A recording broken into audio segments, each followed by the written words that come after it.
Praise the Lord. It's good to be in the house of God. Amen. கர்த்தருடைய வீட்டில் இருப்பது மகிழ்ச்சியான ஒரு காரியம். ஆமென். The word of God says in Psalms chapter 96 verse 9, it says, "Worship the Lord in the splendor of his holiness. Tremble before him all the earth." வேதத்தில் சொல்லப்பட்ட ஒரு பகுதி, பரிசுத்த அலங்காரத்தோடு கர்த்தரை தொழுது கொள்ளுங்கள், பூலோகத்திலர் நீங்கள் யாவரும் அவரை முன்பாக நடன நாடுங்கள். The God we serve is such a mighty, powerful God. நாங்கள் ஆராதிக்கிறது தேவன் அவர் வல்லமை உள்ள ஒரு தேவனாய் இருக்கிறார். There is nothing impossible for him. அவரால் முடியாத காரியம் ஒன்றுமில்லை. He knows what you are going through. நீங்கள் என்ன சூழ்நிலைக்குள் போறீங்கள் அவர் அதை அறிந்திருக்கிறார். And throughout it all he says, keep your eyes fixed on me. அது எல்லாவற்றிலும் அவர் என்ன சொல்றார் என்றால் அவர் மேல உங்களுடைய கண்களை வையுங்கள். And begin to worship him.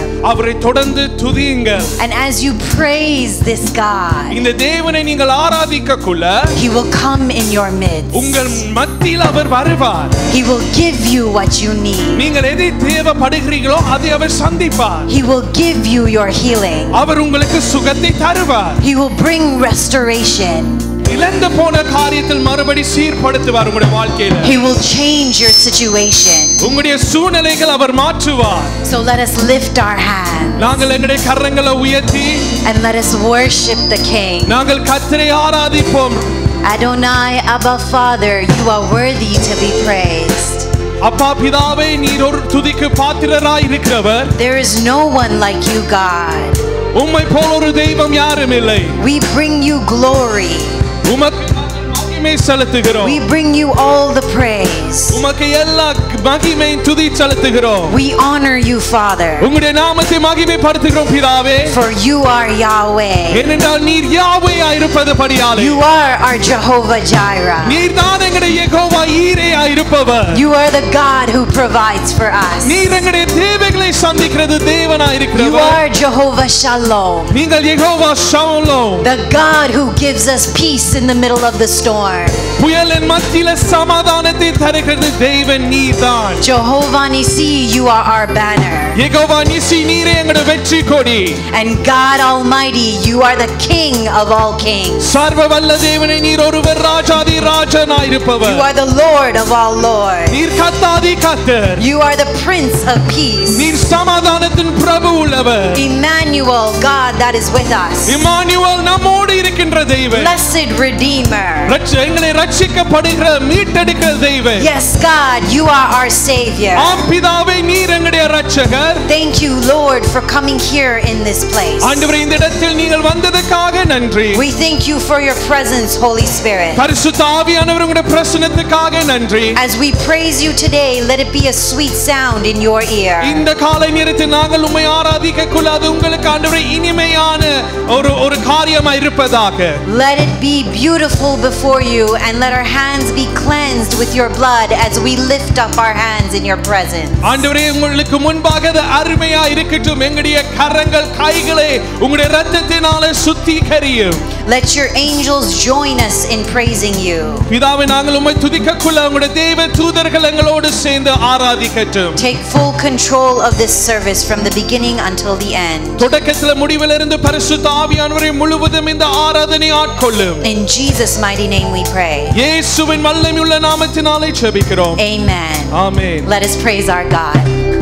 Jehovah தேவனே, யெகோவா கர்த்தரே, யெகோவா மீட்பரே, யெகோவா ராஜனே, யெகோவா தேவனே, யெகோவா கர்த்தரே, யெகோவா மீட்பரே, யெகோவா ராஜனே, எல் ஷடாய், எல் ஷடாய், எல்லாம் வல்லவரே, எல் ஷடாய், எல் ஷடாய், எல்லாம் வல்லவரே, யெகோவா தேவனே, யெகோவா கர்த்தரே, யெகோவா மீட்பரே, யெகோவா ராஜனே, எல் ரோயி, எல் ரோயி, காண்பவரே எல்ரோயி எல்ரோயி என்னை காண்பவரே ஜெகுவா தேவனே ஜெகுவா கர்த்தரே ஜெகுவா மீட்பரே ஜெகுவா ராஜனே எபினேசர் எபினேசர் இதுவரை உதவி நீர் எபினேசர் எபினேசர் இதுவரை உதவி நீர் ஜெகுவா தேவனே ஜெகுவா கர்த்தரே ஜெகுவா மீட்பரே ஜெகுவா ராஜனே பரிசுத்தர் பரிசுத்தர் பரலோக ராஜாவே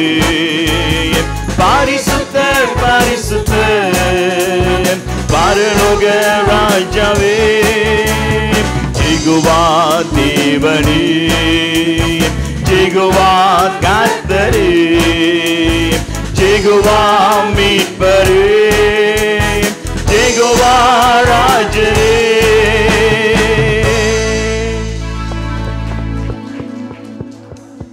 We are so honored this morning to have Reverend Niranjan George and his wife, Sister Premalada, with us today. இந்த காலை பொழுது நேரத்தில் நாங்கள் மகிழ்ச்சி அடைகிறோம்.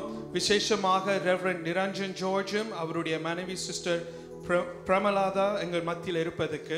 Reverend Niranjan George is a vice president and general supervisor at Four Square Gospel Church in Sri Lanka. Four Square Gospel சபையின் இலங்கையின் சார்பாக ரெவரண்ட் நிரஞ்சன் ஜார்ஜ் அவர் வைஸ் பிரசிடென்ட்டும் ஜெனரல் சூப்பர்வைசராக இருக்கிறவர். He is powerfully used by the Lord, and this morning we have the privilege of having him come and share God's word. அவர் தேவனால் வல்லமையாக பாவிக்கப்படுகிற ஊழியக்காரன் எங்கள் மத்தியில் இந்த காலை நேரத்தில் இருப்பது அது எங்களுக்கு மிகுந்த ஒரு ஆசீர்வாதம் உண்டு. We, the church, and our senior pastor welcome you in the name of our Lord and Savior Jesus Christ. இயேசு கிறிஸ்துவின் நாமத்தினால் எங்களுடைய சபையும் எங்களுடைய தலைமை போதகர் மூலமாக உங்களை அன்புடனே வரவேற்கிறோம். Please join me in welcoming Pastor as you share. கரங்களை தட்டி பாஸ்டரை நாங்கள் வரவேற்போம்.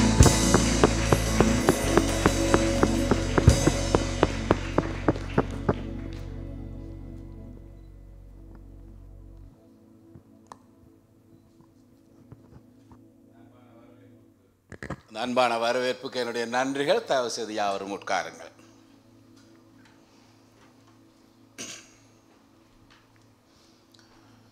உங்களோடு கூட இணைந்து இன்றைக்கு ஆண்டவரை ஆராதிக்க அவருடைய வார்த்தையை கற்றுக்கொள்ள கர்த்தர் தந்த இந்த தருணத்துக்காக நான் ஆண்டவரை ஸ்தோத்தரிக்கிறேன். இந்த சபையின் தலைமத்துவத்துக்கும் என்னுடைய மனமார்ந்த நன்றிகளை நான் தெரிவித்துக் கொள்கிறேன்.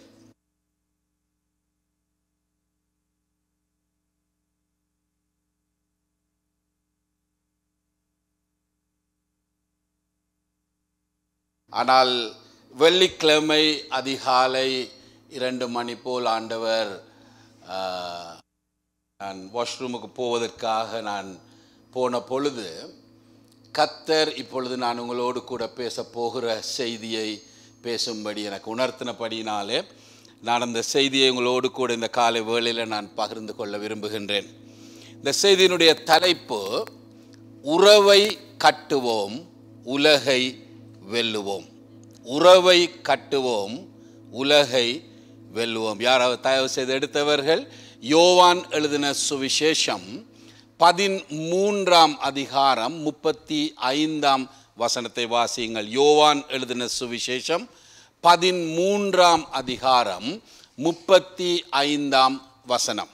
நீங்கள் ஒருவரில் ஒருவர் அன்புள்ளவர்களாயிருந்தால் அதனாலே நீங்கள் என்னுடைய சீசர்கள் என்று எல்லாரும் அறிந்து கொள்வார்கள் என்றார். ஆமென். நாங்கள் எல்லாரும் சேர்ந்து அந்த வசனத்தை இப்பொழுது வாசிப்போம். நீங்கள் ஆங்கிலத்திலே வாசிக்கிறதா இருந்தால் ஆங்கிலத்திலே வாசியுங்கள், தமிழிலே வாசிக்கிறவர்கள் தமிழிலே வாசியுங்கள். நாங்கள் எல்லாரும் ஒன்று சேர்ந்து நாம் அந்த வசனத்தை வாசிப்போம். யோவான் எழுதின சுவிசேஷம் 13ஆம் அதிகாரம் 35ஆம் வசனம். நீங்கள் ஒருவரில் ஒருவர் அன்புள்ளவர்களாயிருந்தால் அதனால் நீங்கள் என்னுடைய சீஷர்கள் என்று எல்லாரும் அறிந்து கொள்வார்கள் என்றார். பரலோக பிதாவே, இந்த அருமையான காலை வேளையில் என்னோடும் இங்கே இருக்கிற ஒவ்வொருவரோடும் உம்முடைய திருவுள சித்தத்தை நீர் வெளிப்படுத்தும்படியாக நாங்கள் ஜெபிக்கிறோம். உம்முடைய அன்பு கருத்துக்களை எங்கள் ஒவ்வொருவரையும் ஒப்படைக்கிறோம். நீர் எங்களோடு இடைப்படுவீராக. இயேசுவின் நாமத்தில் பிதாவே, ஆமென். நாங்கள் வாசித்த இந்த வசனம் தம்முடைய சீஷர்களை பார்த்து இயேசு விடுத்த ஒரு அழைப்பை எங்களுக்கு தெளிவுபடுத்துகிறது இல்லையா? இயேசு சுவாமி தம்முடைய சீஷர்களுக்கு ஒரு அழைப்பை விடுக்கிறார். அவர்களிடத்தில் ஒரு வேண்டுகோள் விடுக்கிறார். நீங்கள் ஒருவரில் ஒருவர் என்ன செய்யுங்கள்? அன்பாய் இருங்கள். நீங்கள் ஒருவரில் ஒருவர் அன்பாய் இருந்தால் உலகத்தில் இருக்கிற மற்றவர்கள் நீங்கள் என்னுடையவர்கள், என்னை சார்ந்தவர்கள், என்னை பின்பற்றுகிறவர்கள், என்னுடைய சீஷர்கள் என்று அறிந்து கொள்வார்கள் என்று சொன்னார். இது கிட்டத்தட்ட ஒரு பேட்ஜ் மாதிரி இல்லையா? ரைட். ஆண்டவர் சொல்லல நீங்கள் அடையாளங்கள் அற்புதங்களை செய்யுங்க, நீங்கள் பிரசங்கம் பண்ணுங்கள், அப்பொழுது அவர்கள் அறிந்து கொள்வார்கள் என்று ஆண்டவர் சொல்லவில்லை. ஆண்டவர் என்ன சொல்லுகின்றார்? நீங்கள் ஒருவரில் ஒருவர் அன்பாயிருங்கள், அப்பொழுது உலகம் என்ன செய்யும்? நீங்கள் என்னுடையவர்கள் என்று அறிந்து கொள்வார்கள் என்று சொன்னார். இது அவர் தம்முடைய சீஷர்களுக்கு விடுத்த ஒரு வேண்டுகோள். நாங்கள் யோவான் எழுதின சுவிசேஷம் 17ஆம் அதிகாரத்துக்கு நாங்கள் கடந்து போவோமே. ஆனால் இந்த 17ஆம் அதிகாரம் சிலுவைக்கு போவதற்கு முன்பதாக இயேசு தம்முடைய சீஷர்களுக்காக ஏறெடுத்த ஒரு ஜெபம், ஒரு நீண்ட அதிகாரம் அது. அந்த அதிகாரத்தில் இயேசு சுவாமி தாம் விட்டு போகின்ற இன்னும் சில மணி நேரங்களிலே அவர் என்ன செய்ய போகின்றார்? சிலுவைக்கு போகின்றார். இந்த உலகத்திலே அவர் வந்த அந்த பணியை முடித்து விட்டு அவர் போகின்ற அந்த காலம் வந்தபடினாலே தம்முடைய சீஷர்களுக்காக அவர் வேண்டுதல் செய்கின்றார். அவர் வேண்டிய ஜெபத்தினுடைய சாராம்சத்தை நாங்கள் கவனிப்போமே. ஆனால் நாங்கள் 21ஆம் வசனத்தை வாசிப்போமே. ஆனால் திரும்பவும் ஆண்டவர் ஜெபிக்கிறார், பிதாவிடத்திலே ஜெபிக்கிறார், தாம் விட்டு போகிற தம்முடைய சீஷர்களுக்காக ஜெபிக்கிறார். என்ன சொல்லி ஜெபித்தார்? பிதாவே, இவர்கள் ஒவ்வொருவரும், அவருடைய சீஷர்களை பார்த்து இவர்கள் ஒவ்வொருவரும் ஒருவரில் ஒருவர் அன்பாயிருக்க, ஒற்றுமையாயிருக்க, ஐக்கியமாயிருக்கும்படியும், நம்மோடு இவர்கள் ஐக்கியமாயிருக்கும்படியும் நான் உம்மிடத்திலே வேண்டுகிறேன் என்று சொன்னார். அவருடைய ஜெபம் என்ன? இவர்கள் ஒவ்வொருவரும் ஒருவரோடு ஒருவர் ஐக்கியமாய் இருக்க வேண்டும், நம்மோடு ஐக்கியமாய் இருக்க வேண்டும். அதான் அவருடைய வேண்டுகோள். பிதாவிடத்திலே ஜெபமாக அவர் செய்தார். 20ஆம் வசனத்தை நாங்கள் பார்க்கும் பொழுது அந்த நாட்களில் இருந்த அந்த 12 சீஷர்களுக்காக மாத்திரம் அவர் ஜெபிக்கவில்லை. எனக்காக, உங்களுக்காக, இனிமேல் வரப்போகிற சந்ததிக்காகவும் அவர் ஜெபித்திருக்கிறார். எப்படி ஜெபித்திருக்கிறார்? ஆண்டவரே, இவர்களுக்காக மாத்திரமல்ல, இவர்களுக்கூடாக என்னுடைய வசனத்தை கேட்டு விசுவாசிக்கிறவர்களுக்காகவும் நான் என்ன செய்கிறேன்? வேண்டுதல் செய்கிறேன். அப்படியானால் யோவான் 17ஆம் அதிகார ஜெபத்தை ஆண்டவர் ஏறெடுக்கும் பொழுது நானும் நீங்களும் பிறந்தே இருக்கல இந்த உலகத்தில். ஆனால் நமக்காக இயேசு என்ன செய்திருக்கிறார்? ஜெபித்திருக்கிறார். அப்ப இயேசு ஜெபித்த பொழுது அவருடைய ஜெபத்தினுடைய அந்த சாராம்சம் என்ன? நாமும், இன்றைக்கு வாழுகின்ற நாமும், இந்த சந்ததியை சார்ந்த நாமும், இந்த 21ஆம் நூற்றாண்டிலே வாழ்ந்து கொண்டிருக்கிற நானும் நீங்களும் ஒருவரில் ஒருவர் என்ன செய்ய வேண்டும்? அன்பாய் இருக்க வேண்டும் என்பதான் அவருடைய வேண்டுகோள், அவருடைய ஜெபம். யாருடைய ஜெபம்? யாருடைய வேண்டுகோள்? இயேசுவினுடைய ஜெபமும் அவருடைய வேண்டுதலாயும் இருக்கிறது என்று பார்க்கிறோம்.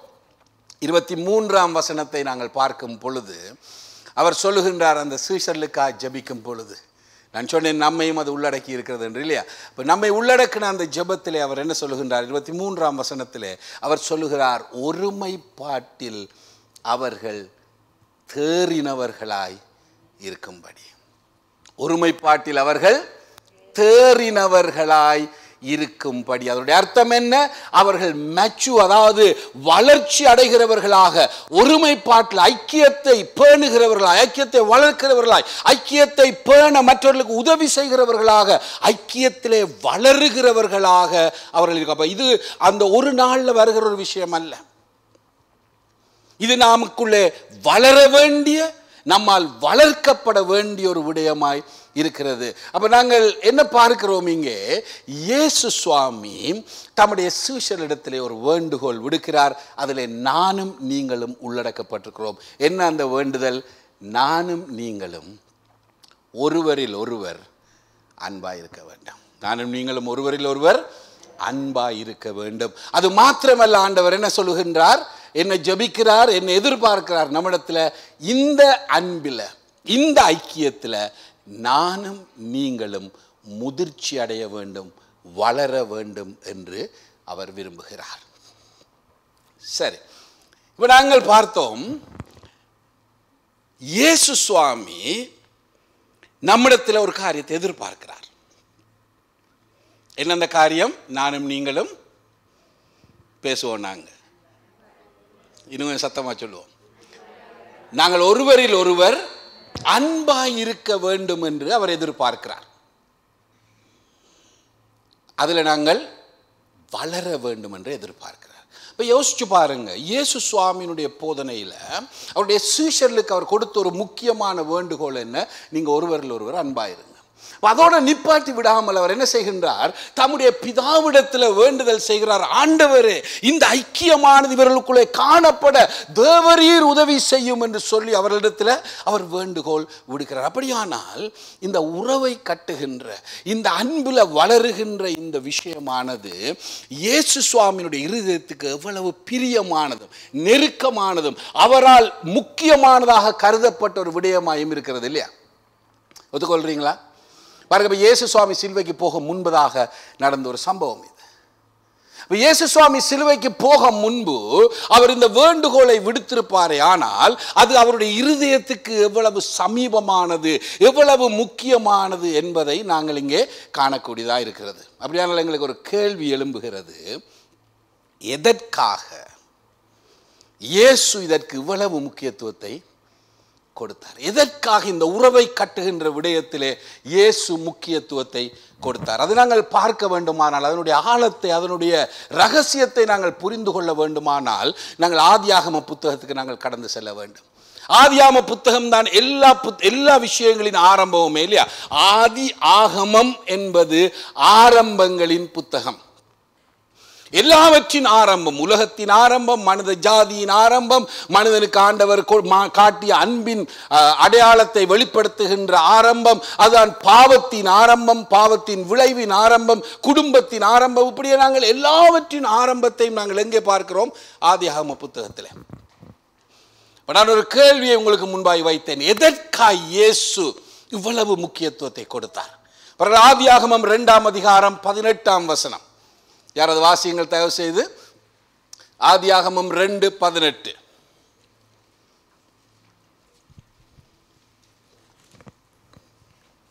பகலையும் இரவையும் ஆளவும் வெளிச்சத்துக்கும் இருளுக்கும் வித்தியாசம் உண்டாக்கும். 2ஆம் அதிகாரம் சிஸ்டர், நீங்க ஒன்றை வாசிக்கிறீங்க. 2ஆம் அதிகாரம் 18ஆம் வசனம்.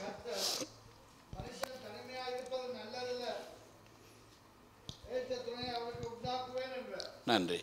இந்த பாருங்கள், உலகத்தில் எல்லாவற்றையும் உருவாக்கின ஆண்டவர் ஒரு மனுஷனை மாத்திரம் உருவாக்கி வைத்தார் இல்லையா? மற்ற எல்லாவற்றையும் பார்க்கும் பொழுது அவர் என்ன செய்தார்? இது நல்லது, இது நல்லது, இது நல்லது என்று கண்டார். ஆனால் மனிதன் தனிமையாக இருப்பது மாத்திரமல் அவருக்கு நன்மையானதாக தெரியவில்லை. அப்பொழுது அவர் என்ன சொல்லுகிறார்? அவனுக்கு ஏற்ற துணையை நான் உருவாக்குவேன். மனிதனுக்கு ஏற்ற துணையை உருவாக்கி, எதற்காக மனிதனுக்கு ஏற்ற இன்னும் ஒரு துணையை அவர் கொடுக்க வேண்டியதாக இருந்தது? மற்ற ஜீவராசிகள் எல்லாம், நீங்கள் வேதத்தை கவனித்து பார்ப்பீர்களானால் எல்லா ஜீவராசிகளும் உலகத்தில் ஜோடி ஜோடியாக என்ன செய்யப்பட்டிருந்தது?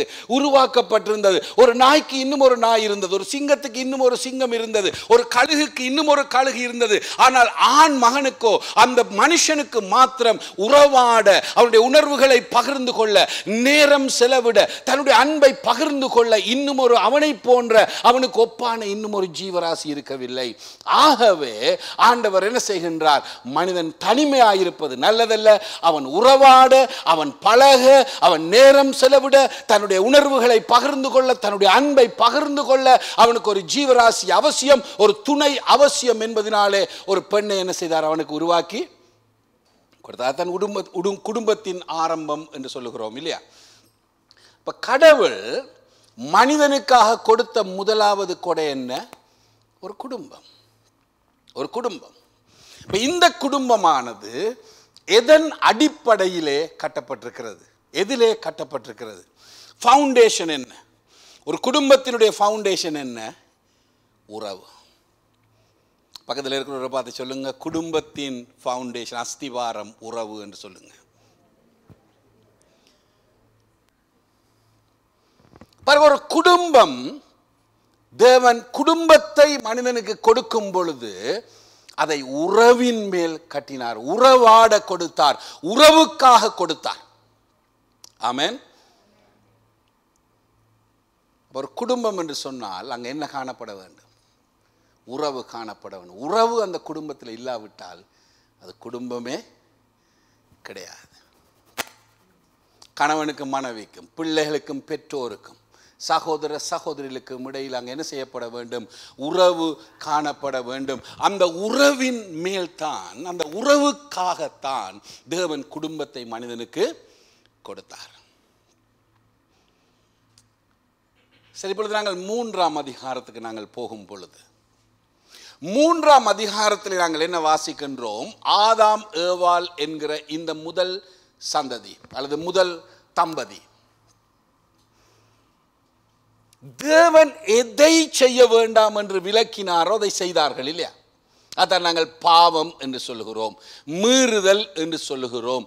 பாவம் உலகத்துக்குள்ளே வந்த ஆரம்ப நிகழ்வு என்று நாங்கள் சொல்லுகிறோம். உலகத்தில் பாவம் வந்த பொழுது முதல் தகர்க்கப்பட்டது எது? முதல் தகர்க்கப்பட்டது எது? ஆதியாகமம் 3ஆம் அதிகாரம் 10ஆம் வசனம் என்ன சொல்லப்படுகிறது? வாசிங்க தயவு செய்து யாராவது. அதற்கு அவன், நான் தேவரீருடைய சத்தத்தை தோட்டத்திலே கேட்டு நான் நிர்வாணியாய் இருப்பதினால் பயந்து ஒளித்து கொண்டேன் என்றான்.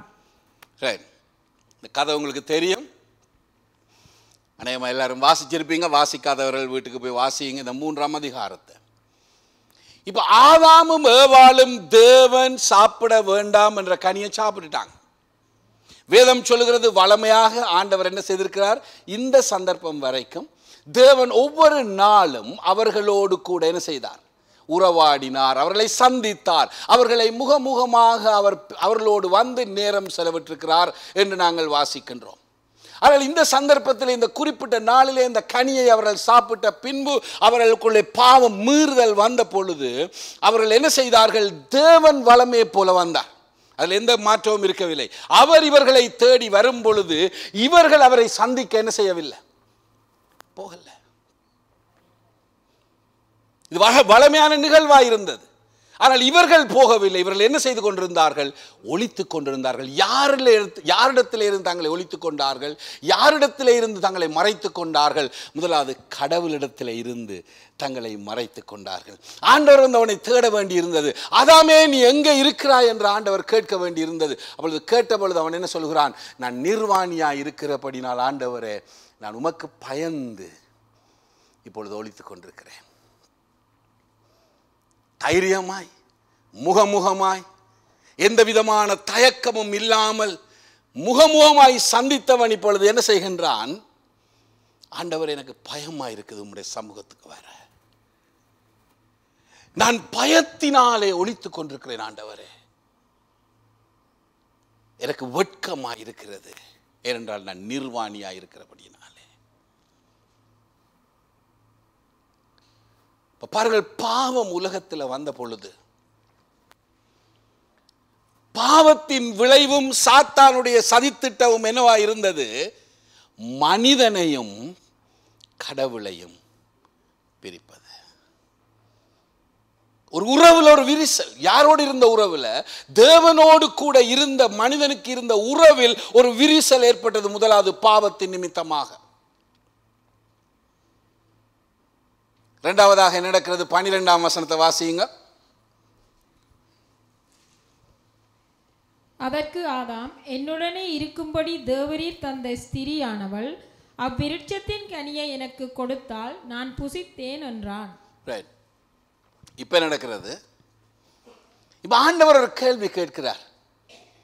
நான் புசிக்க வேண்டாம் என்ற நான் தடுத்த காரியத்தை நீ செய்தாயோ. அப்பொழுது அவன் என்ன சொல்லுகின்றான் பாருங்க. இப்போ என்ன நடக்கிறது கவனியுங்க. தேவரீர் எனக்கு தந்த இந்த பெண். இப்போ யாரை குற்றஞ்சாட்ட தொடங்குறாங்க? முதலாவது ஆண்டவர். இந்த பாவம் வரும் வரைக்கும் அவனுக்குள்ள குற்றச்சாட்டு என்ற ஒரு உணர்வு வரவில்லை. ஆனால் இப்பொழுது பாவம் பிரவேசித்த பொழுது அவன் கடவுளை குறை சொல்லுகிறான், கடவுளை சாடுகிறான், கடவுளை அவன் சொல்லுகின்றான், நீர் தான் இந்த பொம்பளையை தந்தீர் எனக்கு. கடவுளை குற்றம் சாட்டுவது மாத்திரமல்ல, அவன் சொல்லுகிறான் இந்த பெண்ணின் நிமித்தமாய்த்தான் எனக்கு இந்த நிலைமை.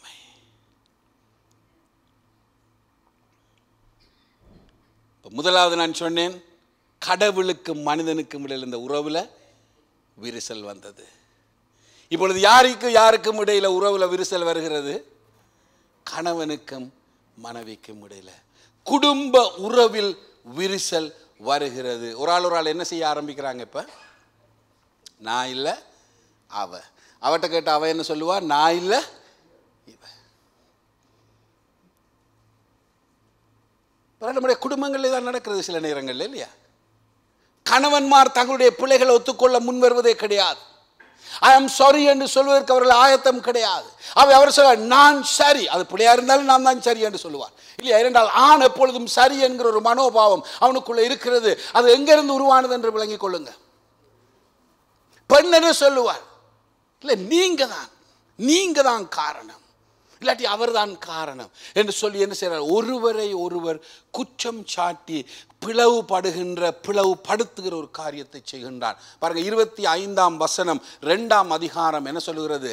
2ஆம் அதிகாரத்தை ஆதியாமம் 2ஆம் அதிகாரம் கடைசி வசனம் சொல்லுகிறது, அவர்கள் 2 பேரும், ஆதாமும் அவன் மனைவியுமாகிய ஏவாளும் நிர்வாணிகளாய் இருந்தும் அவர்கள் என்ன செய்யல? வெட்கப்படல. நிர்வாணம் என்றால் என்ன? உன்னிடத்தில் இருந்து மறைப்பதற்கு என்னிடத்தில் எதுவும் இல்லாதான் நிர்வாணம். உன்னிடத்தில் இருந்து மறைப்பதற்கு என்னிடத்தில் எதுவும் இல்லை. 2 பேரும் வெளிப்படையான ஒரு வாழ்க்கையை வாழ்ந்தார்கள். ஒளிவு மறைவு கிடையாது, கள்ளம் கபடம் அங்கே இருக்கவில்லை. ஒருவருக்கு ஒருவர் அவர்கள் வெளிப்படையாக திறந்த மனதுள்ளவர்களாக அவர்கள் வாழ்க்கை நடத்தினார்கள். ஆனால் பாவம் வந்த பொழுது இப்பொழுது என்ன நடக்கிறது?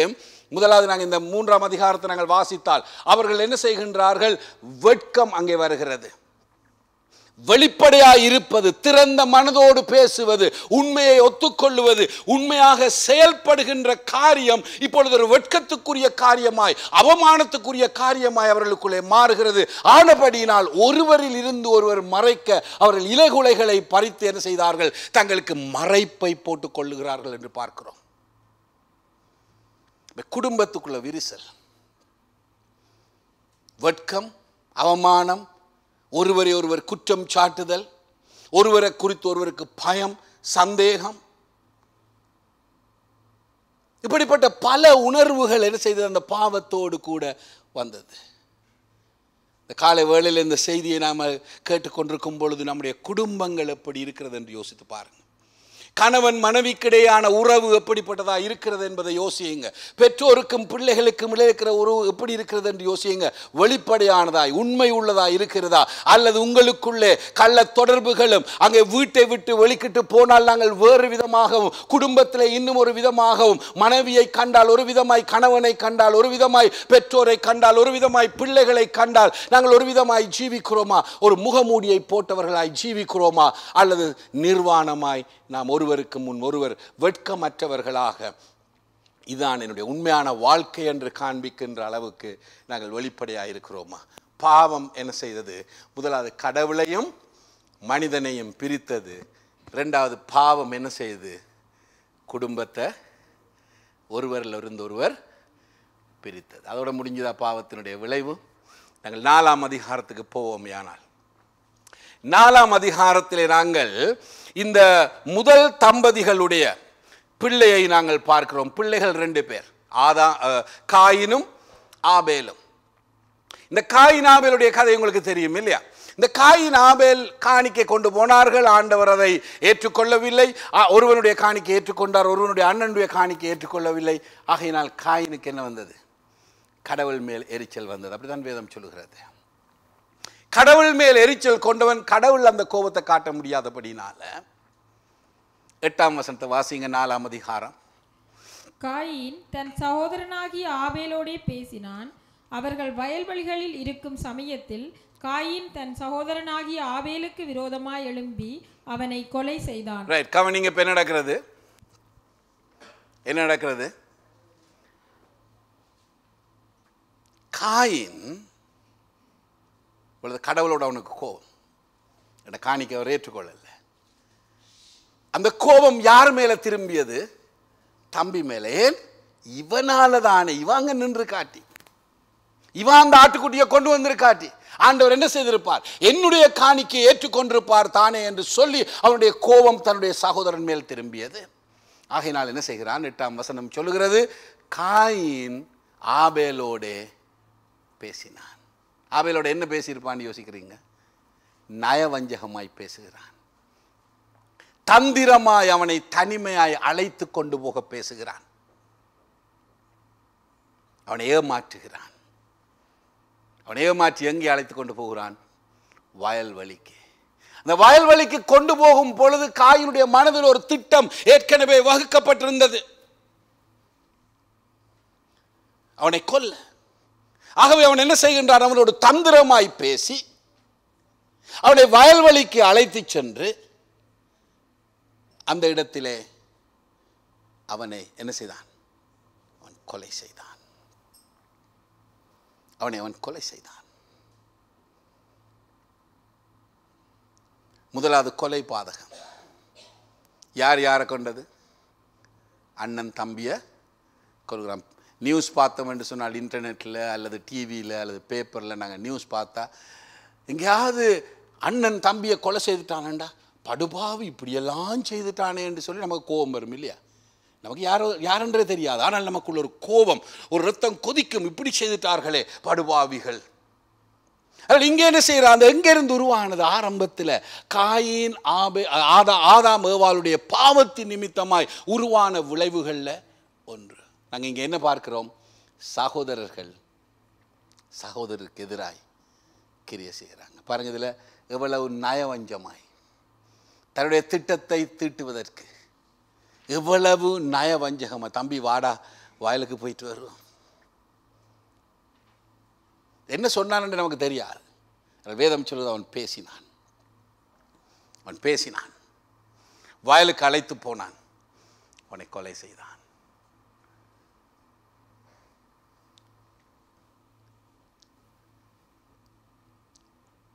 மனித கொலை பாதகம் அங்கே உருவானது. இப்படியே நாங்கள் பார்த்து கொண்டு போனால் பல காரியங்களை நான் உங்களுக்கு இதில் சொல்லி கொண்டு போகலாம். பாவத்தின் விளைவு என்ன என்று. ரைட், இப்போ நாங்கள் பார்த்து கொண்டிருக்கிற விடயம் என்ன? நாங்கள் என்ன பார்த்தோம்? இயேசு எங்களுக்கு ஒரு அழைப்பு விடுத்திருக்கிறார். நாங்கள் ஒருவரில் ஒருவர் அன்பாயிருக்க வேண்டும். அவர் எங்களுக்காக ஜெபித்திருக்கிறார். நாங்கள் அவரோடும் ஒருவரோடு ஒருவர் நாங்கள் ஐக்கியமாய் இருக்க வேண்டும் என்று. அது மாத்திரமல்ல, அவர் என்ன விரும்புகிறார்? நாம் இந்த ஐக்கியத்தில், இந்த ஒருமைப்பாட்டில் நாங்கள் வளர வேண்டும், முதிர்ச்சி அடைய வேண்டும் என்று அவர் எதிர்பார்க்கிறார் என்று பார்த்தோம். இதை ஏன் இந்த முக்கியத்துவத்தை அவர் கொடுக்கிறார் என்பதற்குரிய பதில் தான் இப்பொழுது நாங்கள் தேடிக்கொண்டிருக்கிறோம் இல்லையா? அப்போ ஏன் இந்த காரியம் என்று சொன்னால், உலகத்தின் ஆரம்பத்தில் தேவன் மனிதனை படைக்கும் பொழுது அவன் ஒரு உறவாடுகின்ற ஒரு ஜீவஜந்தாக அவன் இருக்க வேண்டும் என்று அவனுக்கு ஒரு குடும்பத்தை கொடுத்தார். அந்த குடும்பத்தின் அஸ்திவாரமாய் உறவை அவர் வைத்தார். ஆனால் பாவம் உள்ளே வந்த பொழுது முதலாவது கடவுளுக்கும் மனிதனுக்கும் இடையில் இருந்த உறவு, கணவனுக்கும் மனைவிக்கும் இடையில் இருந்த உறவு, அதே வேளையில் சகோதரிகளுக்கு இடையில் இருந்த உறவு விரிசல் அடைகிறது, துண்டிக்கப்படுகிறது நாங்கள் பார்க்குறோம் இல்லையா? ரைட், இப்போ 4ஆம் அதிகாரத்தில் திரும்பவும் ஆதியாகமத்தில் ஆண்டவர் காயினை பார்த்து ஒரு கேள்வி கேட்டார். ஒரு ஃபேமஸ் கேள்வி இல்லையா? அடிக்கடி பிரசங்கிமார் பிரசங்கித்திருக்க கூடும். இதை குறித்து 4ஆம் அதிகாரம் 9ஆம் வசனம் வாசியுங்க. இந்த கேள்வியை கவனியுங்க. இது கடவுள் காயின் இடத்துல, முதல் கொலைகாரன் இடத்துல கடவுள் கேட்ட கேள்வி. கர்த்தர் காயினை நோக்கி, உன் சகோதரனாகி ஆபேல் எங்கே என்றார். அதற்கு அவன், நான் அறியேன், என் சகோதரனுக்கு நான் காவலாளியோ என்றான். ரைட், இப்ப சகோதரனை கொண்டுட்டான், அவன் தான் கொலை செய்தான் இல்லையா? அவனுக்கு அவனுடைய மனச்சாட்சிக்கு நன்றாய் தெரியும் அவன் தான் அவனுடைய தம்பியை கொலை செய்தான். இப்பொழுது ஆண்டவர் கேட்கிறார் அவனிடத்தில், காயினே, உன் சகோதரனாகிய ஆபேல் எங்கே? உன் சகோதரனாகிய ஆபேல் எங்கே? அவன் சொன்ன பதில் என்ன? அவன் என்ன பதில் சொல்லுகின்றான்?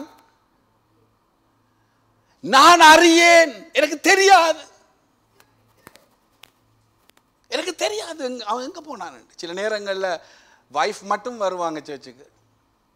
பாஸ்டர் கேட்டா, சிஸ்டர் எங்க அவரை காணல, தெரியாது சிஸ்டர், வாரன் என்று சொன்னார்.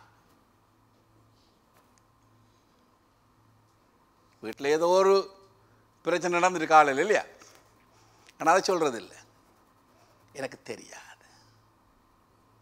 நாங்கள் என்ன செய்கிறோம்? எனக்கு தெரியாது, எனக்கு தெரியாது என்ற பதிலை நாங்கள் என்ன செய்கின்றோம்? எங்களுக்கு பதில் நன்றாய் தெரியும், பதில் எங்களிடத்தில் உண்டு, ஆனாலும் நாங்கள் சொல்ல விரும்புவதில்லை. அந்த பதில் ஏனென்றால் நாம் அதை ஒத்துக்கொள்ள, நாம் விட்ட தவறுகளை, நம்முடைய குறைவுகளை நாம் எப்பொழுதும் ஒத்துக்கொள்ள நாங்கள் விரும்புகிறது கிடையாது. ஆகவே நாங்கள் என்ன செய்கிறோம்? எனக்கு தெரியாது. அடுத்தது என்ன சொல்லுகிறோம்? ஆண்டவர்கிட்ட ஒரு திருப்பி ஒரு கேள்வி கேட்கிறான். என்ன கேட்கிறான்? என் சகோதரனுக்கு நான் காவலாளியோ? ஏன் என்னிடத்தில் கேட்குறேன்? என் சகோதரன் நான் இப்போ பார்த்து கொண்டிருக்கணுமா? அவனோட எனக்கு ஒரு உறவு இருக்கு, அவனை குறித்து நான் வகை சொல்லணுமா? அவனை குறித்து ஒரு உத்தரவாதம் எனக்கு உண்டா? ஏன் என்னிடத்தில் கேட்கிறீர்? நான் என் சகோதரனுக்கு காவலாளியா என்று கேட்டான். அந்த கேள்விக்கு பதில் ஆண்டவர் ஆம் இல்லை என்ற ஒரு வார்த்தையில் சொல்லல, ஆனால் அவனுக்கு ஒரு சாபத்தை கொடுத்தார் என்று வேதம் சொல்லுது. அதனால் ஆண்டவர் என்ன சொன்னார்? ஆம், நீ உன் சகோதரனுக்கு காவலாளி தான் என்று சொன்னார் இல்லையா? அப்ப நாங்கள் என்ன பார்க்கிறோம் இங்கே? உலகத்தின் ஆரம்பத்தில் எதற்காக இயேசு இந்த உறவுக்கு முக்கியத்துவம் கொடுத்தார், எதற்காக ஒரு வேண்டுகோள் விடுத்தார், எதற்காக ஜெபித்தார் என்று சொன்னால், உலகத்தின் ஆரம்பத்தில் அவர் உறவுக்காக ஏற்படுத்திய அந்த மனுக்குலத்தை பாவமானது இன்றைக்கு பிரித்து சின்னாபின்னப்படுத்தி குடும்பங்களை சிதறடித்து சகோதர சகோதரிகளை வேறு பிரித்து கூறு போட்டு இன்றைக்கு அவன் என்ன செய்கின்றான்? சந்தோஷப்பட்டு கொண்டிருக்கிறான். அவை ஆண்டவர் என்ன செய்கிறார்? அதை சீர் செய்ய விரும்புகிறார். அதை தம்முடைய வீட்டிலே, தம்முடைய சபையிலே, தம்முடைய ஊழியர்களோடு, தம்முடைய பிள்ளைகளோடு, தம்மை பின்பற்றுகளோடு கூட அவர் ஆரம்பிக்க விரும்புகிறார். அவர்களுக்கு கூடாக உலகத்துக்கு ஒரு சாட்சியை திரும்பவும் கட்டி எழுப்ப அவர் விரும்புகிறார். அதனால் தான் அது மிகவும் முக்கியமானது. பாவம் கடவுளையும் மனிதனையும் பிரித்தது, பாவம் குடும்பத்தை பிரித்தது, பாவம் சகோதரர்களை பிரித்தது. பாருங்க, அதனுடைய விளைவுகளை நான் அதிகமாய் சொன்னேன் உங்களுக்கு இல்லையா? அடுத்ததாக நாங்கள் என்ன பார்க்கிறோம்? இப்போ புதிய ஏற்பாட்டுக்கு நாங்கள் கடந்து செல்வோம். இப்போ புதிய ஏற்பாட்டுக்கு நாங்கள் கடந்து செல்லும் பொழுது மத்தேயு 5ஆம் அதிகாரம், மத்தேயு 5ஆம் அதிகாரத்தில் அதுக்கு முன்பதாக நாங்கள் புதிய ஏற்பாட்டை கடந்து சென்று இயேசு இதே கேள்வியை மனிதனிடத்திலே கேட்கிறத நாங்கள் பார்க்கிறோம். இன்னொரு விதமாக வித்தியாசமான ஒரு முறையில் மத்தேயு 5ஆம் அதிகாரம் 21ஆம் 22ஆம் வசனத்தை வாசிங்க யாராவது. மத்தேயு 5 21 22. கொலை செய்யாதிருப்பாயாக என்பதும் கொலை செய்கிறவன் நியாய தீர்ப்புக்கு ஏதுவாய் இருப்பான் என்பதும் பூர்வத்தாருக்கு உரைக்கப்பட்டதென்று கேள்விப்பட்டிருக்கிறீர்கள். நான் உங்களுக்கு சொல்லுகிறேன், தன் சகோதரனை நியாயமில்லாமல் கோபித்துக் கொள்பவன் நியாய தீர்ப்புக்கு ஏதுவாய் இருப்பான். தன் சகோதரனை வீணன் என்று சொல்லுகிறவன் ஆலோசனை சங்க தீர்ப்புக்கு ஏதுவாய் இருப்பான். மூடனே என்று சொல்லுகிறவன் எரிநரகத்துக்கு ஏதுவாய் இருப்பான். 23 வாசிங்க. ஆகையால் நீ பலிபீடத்தின் இடத்தில் உன் காணிக்கையை செலுத்த வந்து உன் பேரில் உன் சகோதரனுக்கு குறை உண்டென்று அங்கே நினைவு கூறுவாயாகில் அங்கேதானே பலிபீடத்தின் முன் உன் காணிக்கையை வைத்துவிட்டு போய் முன்பு உன் சகோதரனோடே ஒப்புரவாகி பின்பு வந்து உன் காணிக்கையை செலுத்து. நன்றி. இப்ப பாருங்க, இந்த பகுதியில் காயினிடத்தில் தேவன் கேட்ட அதே கேள்வியை தான் இயேசு சுவாமி கேட்கிறார். தம்மை ஆராதிக்க வந்தவர்களிடத்தில் என்ன கேள்வி ஆண்டவர் கேட்கிறார்? உன் சகோதரன் எங்கே? உன் சகோதரன் எங்கே? பக்கத்தில் இருக்கிற பார்த்து கேளுங்க, உன் சகோதரன் எங்கே? சகோதரிகள் சகோதரி எங்கன்னு கேளுங்க. பாருங்க, அதே கேள்வி கொஞ்சம் வித்தியாசமான முறையில் ஆண்டவர் கேட்கிறார்.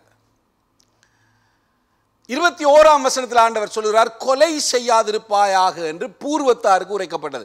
யாருடைய காலத்தில்? மோசேயினுடைய காலத்தில் கொடுக்கப்பட்ட நியாய பிரமாணங்களில் ஒன்று கொலை செய்யாதிருப்பாயாக. அதுக்கு பிறகு ஆண்டவர் சொல்றார், நான் உங்களுக்கு சொல்லுகிறேன். ஆண்டவர் பேசுகிற கொலை எது? பழைய ஏற்பாட்டில் ஒரு கத்தியால கொன்று அல்லது ஒரு துப்பாக்கியால் ஒருவரை சுட்டு, அந்த நாட்களில் துப்பாக்கியில், ஆனால் இது இந்த நாட்களில் பொருந்தும், அல்லது அவருடைய ஒரு பெரிய கட்டை எடுத்து அவருடைய மண்டையில் அடித்து, இப்படி ஏதாவது ஒரு முறையில் ஒருவரை கொலை செய்கிறத குறித்து பேசுகிறார். சரீரப்பிரகாரமாய், ரைட், பிசிக்கல் மர்டரை குறித்து அவர் பேசுகிறார்.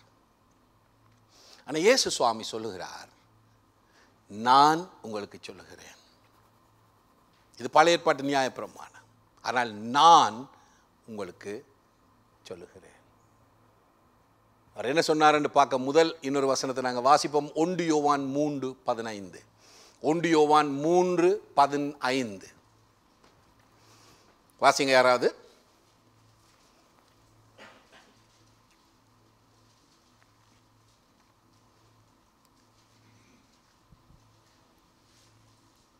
தன் சகோதரனை பகைக்கிற எவனும் மனுஷ கொலைபாதகனாய் இருக்கிறான். மனுஷ கொலைபாதகன் எவனோ அவனுக்குள் நித்திய ஜீவன் நிலைத்திராது என்று அறிவீர்கள். கொலை என்று சொல்லக்குள்ள மோசேயினுடைய நியாய பிரமாணத்தில் பிசிக்கல் மர்டரை பற்றி பேசுது இல்லையா? சரீர பிரகாரமாய் ஒருவரை கொலை செய்கிறத குறித்து பேசுது. ஆனால் இயேசு சுவாமியினுடைய வார்த்தையில் நாங்கள் இங்கே பார்க்கிறோம். புதிய ஏற்பாட்டில் என்ன சொல்லப்படுது? யோவான் என்ன சொல்லுகிறார்? தன் சகோதரனை பகைக்கிற எவனும் மனுஷ கொலைபாதகனாய் இருக்கிறான். அப்படியானால் பிசிக்கலா ஒருவரை நீங்க கொல்ல வேண்டும் என்ற அவசியம் கிடையாது. நீங்களுடைய மனதாலே நீங்க என்ன செய்யலாம்? ஒருவரை கொலை செய்யலாம். அதான் வைராக்கியம், கோபம், பிரிவினை. நாம் யாரோடாவது கோபமாக இருப்போமே ஆனால் வேதம் சொல்லுகிறது என்ன? நாம் என்ன செய்திருக்கிறோமாம்? பேசவே பயப்படுறோம் இல்லையா? ரைட், நாங்கள் என்ன செய்கிறோமாம்? மனுஷ கொலைபாதகத்தை செய்கிறோம். நாங்கள் கொலை செய்கின்றோம். நாங்கள் என்ன செய்யும் பொழுது? நாங்கள் யார் மேலேயாவது கோபமாய் வெறுப்பாய் நாம் இருக்கும் பொழுது. இது என்னுடைய வார்த்தை அல்ல, ஆண்டுடைய வார்த்தை. புரிஞ்சுதா? அது இப்போ நாம் கொலை பாதகத்தை நாம் செய்கின்றோம். எப்போ? நாம் ஒருவரில் ஒருவர் வைராக்கியமாய், கோபமாய், பிரிவினைகளோடு கூட நாம் வாழும் பொழுது. கொலை செய்யாதிருப்பாயாக. இது ஆண்டவருடைய கட்டளை. அப்ப நாம் இன்னொரு வார்த்தையில் சொன்னால், நாம் கோபமாக இருக்க முடியாது, நாம் வைராக்கியமாக இருக்க முடியாது, நாம் பிரிவினைகளோடு கூட நாங்கள் வாழ முடியாது. அப்படி செய்தால் நாம் யார்? நாம் கொலை பாதகர்கள். நாம் கொலை பாதகத்தை செய்தவர்களாக, மர்டரஸாக நாங்கள் கருதப்படுவோம் வேத வார்த்தையின்படி. ஓகே, இயேசு இந்த கேள்விக்கு எப்படி பதில் கொடுக்கிறார்? உன் சகோதரன் எங்கே? இயேசு எப்படி பதில் கொடுக்கிறார்? முதலாவது 2 கொரிந்தியர் 5 அதிகாரம் 18 வசனம். இப்போ வாசிக்க வேண்டாம், பிறகு குறித்து கொண்டு பிறகு வாசிங்க. 2 கொரிந்தியர் 5:18 சொல்லுகிறது, இயேசு தம்முடைய சிலுவை மரணத்தின் மூலமாய், தம்முடைய இரத்தம் சிந்துதல் மூலமாய் முதலாவது என்ன செய்கின்றார்? இந்த பிரிவினைக்கு, நமக்கும் கடவுளுக்கும் இடையிலே இருந்த பிரிவினைக்கு அவர் பதில் கொடுத்தார். ஆமென். என்னையும் உங்களையும் கடவுளோடு கூட கிட்டி சேர, பாவம், நம்முடைய மீறுதல்கள் நம்மை அவரை விட்டு பிரித்தபடினாலே இயேசுவினுடைய மரணம் என்ன செய்தது? என்னையும் உங்களையும், என்னையும் மனுக்குலத்தையும் என்ன செய்கிறது? ஆண்டவருடைய சமூகத்திலே அவருடைய பிள்ளைகளாய் அவரோடு கூட அது ஒப்புரவாக்கியது. இரண்டாவதாக கொலோசியர் 1 அதிகாரம் 20-21 வசனங்களின் படி, கொலோசியர் 1:20-21 படி ஆண்டவர் என்ன செய்கிறார்? இரு திறத்தார், அதாவது நம்மை பாவம் பிரித்து வைத்திருந்தபடினாலே, புறஜாதிகள் என்று இல்லை, யூதர்கள் என்று கிடையாது, அவர்கள் பாவிகள் என்றும் அங்கே பரிசுத்தவான்கள் என்று எல்லாரையும் ஆண்டவர் என்ன செய்கின்றார்? ஐக்கியப்படுத்துகின்றார். ஜாதி வேறுபாடற்றவர்களாக மனுக்குலத்தை அவர் ஒன்று சேர்க்கும்படியாக அவர் சிலுவையில் என்ன செய்தார்? தம்முடைய ஜீவனை கொடுத்தார். அவர் இயேசு இந்த கேள்விக்கு எப்படி முதலாவது பதில் கொடுக்கிறார்? தம்முடைய மரணம், அடக்கம் பண்ணப்படுதல், உயிர்த்தெழுதல் மூலமாக. நாங்கள் இங்கே ஒரு சிலுவை இருக்கிறது பாருங்க. இந்த சிலுவையில் 2 பகுதி உண்டு இல்லையா? இந்த சிலுவையில் 2 பகுதி உண்டு. ஒன்று நாங்கள் பார்க்கிறோம், ஒரு நிலைக்குத்தான ஒரு பலகை இருக்கிறது. இந்த நிலைக்குத்தான சிலுவையினுடைய அர்த்தம் அதான். நிலைக்குத்து என்னதை காட்டுகிறது தெரியுமா? இயேசு சிலுவையில் மரித்து இரத்தம் சிந்தி தம்முடைய ஜீவனை நமக்காக விட்டு அவர் அடக்கம் பண்ணப்பட்டு உயிரோடு கூட எழுந்தபடினாலே பரலோகத்திலே இருக்கிற தேவனுக்கும் பூலோகத்திலே பாவிகளாய் நாம் பாவத்தினாலே துண்டிக்கப்பட்டிருந்த நமக்கும் இடையிலே இருந்த சுவரை தகர்த்து நம்மையும் தேவனையும் அவர் ஒன்று சேர்த்தார் என்பதை குறிக்கிறது. இரண்டாவதாக என்ன சொல்லுகிறது? இந்த கிடையாட்சி என்னத்தை குறிக்கிறது தெரியுமா? பாவத்தின் நிமித்தமாய் பிரிந்து நின்ற கணவனை, மனைவியை, பிள்ளையை, பெற்றோரை, சகோதரங்களை அவர் என்ன செய்கிறார்? தம்முடைய மரணத்தின் மூலமாய் ஒன்று சேர்க்கின்றார். மனிதனையும் சக மனிதனையும் அவர் ஒன்று சேர்க்கும்படியாய் அவர் சிலுவையில் மரித்தார். அதுதான் சிலுவை நமக்கு வெளிப்படுத்துகிற சத்தியம். 10 கட்டளைகளில் நாங்கள் 10 கட்டளைகளை பார்க்கிறோம் இல்லையா? முதல் 4 கட்டளைகளும் கடவுளுக்கும் மனிதனுக்கும் இருக்கிற உறவை குறிக்குது. 5ஆம் கட்டளையில இருந்து 10ஆம் கட்டளை வரைக்குமான மிகுதி 6 கட்டளைகளும் எதை குறிக்கிறது? மனிதனுக்கும் தன்னுடைய சக மனிதனுக்கும் இருக்கிற உறவை பேணுவதை குறிச்சது. இதான் இயேசுவாமி புதிய ஏற்பாட்டில் சொல்கிறார். முழு ஆத்மாவோடும் முழு பலத்தோடும் முழு இருதயத்தோடும் கூட உன்னுடைய தேவனில் அன்பு கூறு, உன்னை போல உன் அயலானில் அன்பு கூறு. சிலுவையின் சாராம்சம் அதுதான். 10 கட்டளையினுடைய சாராம்சமும் அதுதான். இயேசுவினுடைய இதய துடிப்பும் அதுதான். தேவனது இதய துடிப்பும் அதுதான். நாம் தேவனோடு உறவில் சரியாய் நிற்க வேண்டும். சக மனிதனோடு நாம் சரியாய் உறவில் நிற்க வேண்டும். அதனால தான் அவர் சிலுவையில் வந்து அவர் முதலாவது பதிலானார், பலியானார். அதனாலே அவர் பதிலானார். இரண்டாவதாக அவர் என்ன சொல்றார்? அந்த 22ஆம் வசனத்துக்கு நாங்கள் போனால், மத்தேயு 5ஆம் அதிகாரம் 22ஆம் வசனத்துக்கு நாங்கள் போவோமே. ஆனால் இயேசு சுவாமி இப்பொழுது ஒரு காரியம் சொல்லுகிறார். என்ன காரியம் சொல்லுகிறார்? தன் சகோதரனை நியாயம் இல்லாமல் கோபித்து கொள்ளுபவன். தன் சகோதரனை நியாயம் இல்லாமல் கோபித்து கொள்ளுபவன். அதன் அர்த்தம் என்ன? பிறகு சில நேரங்களில் யாரோடையாவது நாம் கோபிக்கிறதுக்கு நமக்கு ஒரு காரணமே இருக்காது. அப்படி அனுபவம் உங்களுக்கு இருக்குதா? கீழே வரலாம் தம்பி. ரைட். இப்போ உதாரணத்துக்கு, இது உதாரணத்துக்கு தான், இவங்கெல்லாம் நல்ல ஆக்கள், நான் உதாரணத்துக்கு பயன்படுத்தேன். இப்போ இந்த சிஸ்டர் இருக்கிறா. இப்போ இந்த சிஸ்டர்கிட்ட கேட்குறேன், சிஸ்டர் சுமதிகிட்ட கேட்குறேன், ஓகே இந்த சிஸ்டர் எப்படி? ஐயோ, அவட மூஞ்சியை கண்டால் எனக்கு பிடிக்காது. ஏன், என்ன காரணம்? எனக்கு என்னமோ தெரியும், அவ பார்த்தாலே எனக்கு பிடிக்காது. ஒரு காரணமும் கிடையாது நமக்கு, ஆனால் கோபிக்கிறோம். சொல்ற புரியுதா உங்களுக்கு? சிலரோட நாங்கள் பேசுறது கிடையாது. சிலர் சிரித்தாலும் நாங்கள் என்ன செய்ய மாட்டோம்? அவங்களோட முகத்தை பார்த்து சிரிக்க மாட்டோம். ஏன்னு சொன்னால் எங்களுக்கு ஏதோ ஒரு இனம் தெரியாத ஒரு கோபம். ஒன்றில் அவங்க பிறந்து வளர்ந்த ஊரா, அவங்க படித்த ஸ்கூலா, அவங்களோட நிறமா, அல்லது அவங்களுடைய ஜாதியா, எனக்கு தெரியாது. அதனால் நாங்கள் கோபிக்கிறோம். அடுத்த ஆண்டவர் என்ன சொல்றார்? அப்ப அவ என்ன செய்ய வேணுமாம்? நியாயம் இல்லாமல் கோபித்தால், சிஸ்டர் சுமதியை குறித்து பைபிள் சொல்லுது, இயேசுவாமி என்ன சொல்றார்? நீ நியாயம் தீர்க்கப்பட வேண்டும். நீ நியாயம், 22ஆம் வசனம் சொல்லுகிறது, நியாயம் இல்லாமல் கோபித்துக் கொள்ளுகிறவன் நியாய தீர்ப்புக்கும். அடுத்து என்ன சொல்லப்படுது? தன் சகோதரனை பார்த்து என்ன வீணனே என்று சொல்லுகிறவன். நீங்க ஒரு வேஸ்ட் ஐயா, ஒன்றுக்கும் உதவ மாட்டீங்க. அந்த மனுஷன் உட்கார்ந்து இருக்கிறார், வந்தாரண்டா உட்கார்ந்து இருந்துட்டு எழுப்பி போயிடுவார்.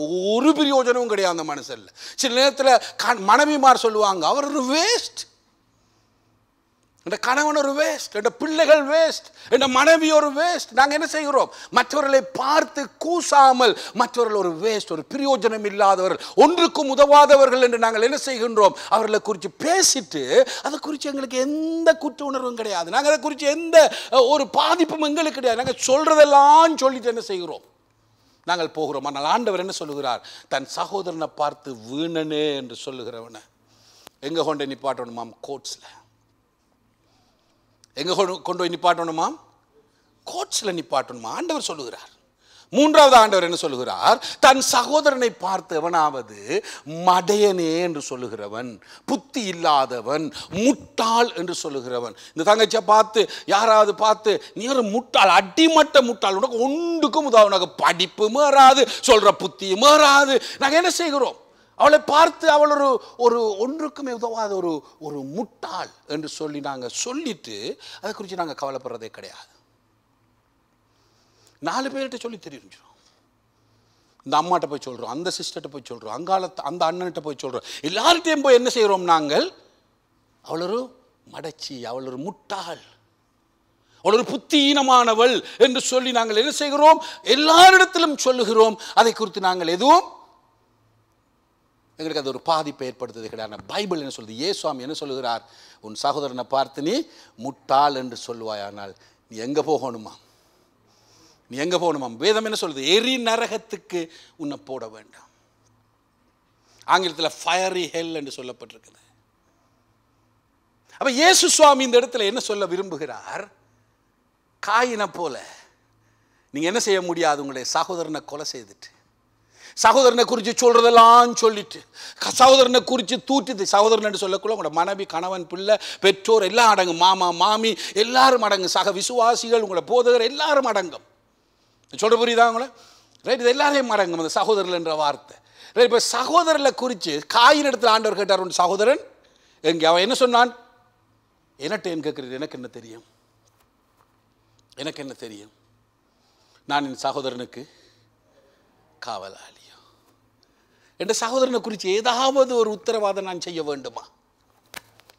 அதுக்கு நான் பொறுப்பு கூற வேண்டுமா என்ற ஒரு கேள்வி அவன் கேட்டான் இல்லையா? இப்ப இயேசு சுவாமி இங்க என்ன சொல்லுகிறார்? உன் சகோதரனை குறித்து, உன் சகோதரனை குறித்து, சகோதரியை குறித்து நீ ஏதாவது ஒன்று சொன்னால் நீ பொறுப்பு கூறியே ஆக வேண்டும். நீ தப்பி போக முடியாது. அந்த நழுவுற மீன் மாதிரி என்ன செய்ய முடியாது? பிடிக்க பிடிக்க நழுவி போற மீன் மாதிரி நீ என்ன செய்ய முடியாது? நழுவ முடியாது. நீ தட்டி கழித்து விட்டு போக முடியாது. நீ ஓடி ஒளித்துக் கொள்ள முடியாது. நீ கணக்கு ஒப்புவித்தே ஆக வேண்டும். சொல்ற புரியுதா உங்களுக்கு? இது என்னுடைய வார்த்தை அல்ல, இயேசு சுவாமி சொல்லுகிறார். அவருடைய சொந்த வாயால் அவர் சொன்ன காரியம். நீ கணக்கு ஒப்புவித்தே ஆக வேண்டாம். பாருங்க, சில நேரங்களில் உடைய பாஸ்டர் சொன்னான், நான் ஒரு பொறுப்பில் இருக்கிறேன், மற்றவர்களை மேற்பார்வை செய்கிற ஒரு பொறுப்பில். அநேக சந்தர்ப்பங்களில் இப்போ என்ன கேட்டிங்கன்னா, பாஸ்டர் உங்களுக்கு வர்ற பிரச்சனைகளில் அதிகமான பிரச்சனை எதை சந்திச்சிருக்கிறீங்க, எது பாரதூரமான பிரச்சனைன்னு கேட்டிங்கன்னா, எது சிக்கலான பிரச்சனை தெரியுமா? உறவில் ஏற்படுகிற விரிசல். உறவில் ஏற்படுகிற விரிசலை தீர்க்க தான் சிக்கலான விஷயம். அது அதிகமாகவே வருது. சில நேரங்களில் யார்கிட்டையாவது கேட்டிங்கன்னா, ஏன் சிஸ்டர் நீங்கள் இப்படி சொன்னீங்கன்னு கேட்டா, அது சும்மா சொன்னேன் நான். என்ன சொல்றா இவ? சும்மா சொன்னேன். அது எப்படி சொல்லுவா? சரி, சும்மா சொன்னேன் பாஸ்டர்.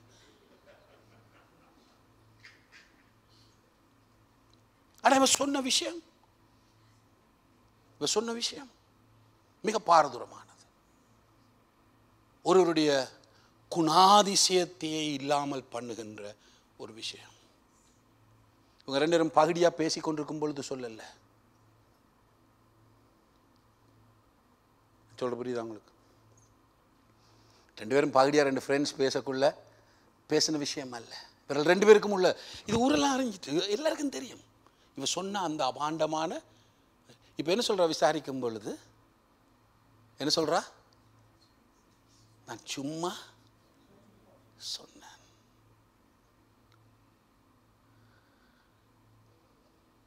ஏற்படுத்தின விளைவு,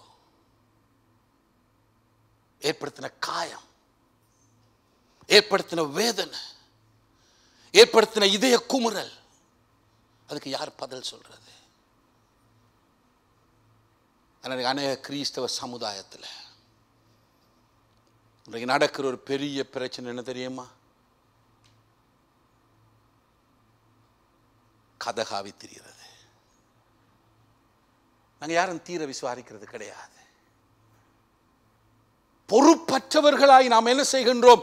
சகோதரர்களை குறித்து நாங்கள் கதை சொல்லி கொண்டு தெரிகிறோம்.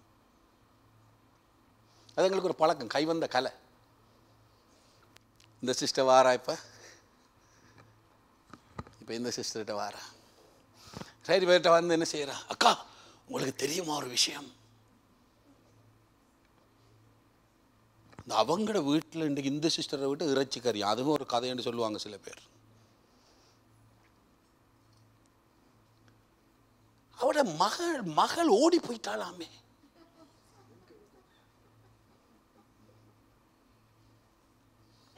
அப்படி ஒன்றுமே நடக்கல. ஆனால் ஒன்றுமே நடக்கல. இவ சூப்பர் மார்க்கெட்டுக்கு போக்குள்ள இவட மகள் ஒரு பையனோட பேசி கொண்டிருந்ததை கண்ட அவங்க ஸ்கூல் ஃப்ரெண்ட்ஸ்.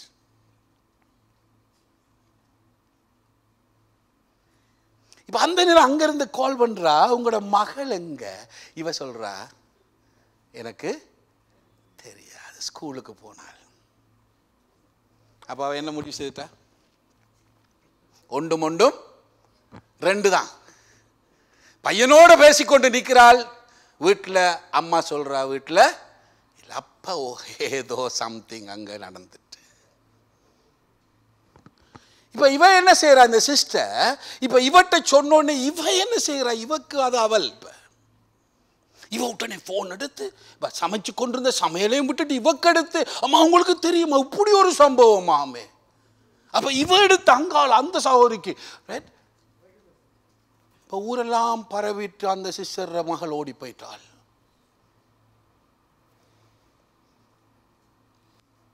அடுத்த நாள் அம்மாவும் மகளும் சர்ச்சுக்கு வராங்க. இப்போ ஓடி போன மகளோட அவ சர்ச்சுக்கு வாரா.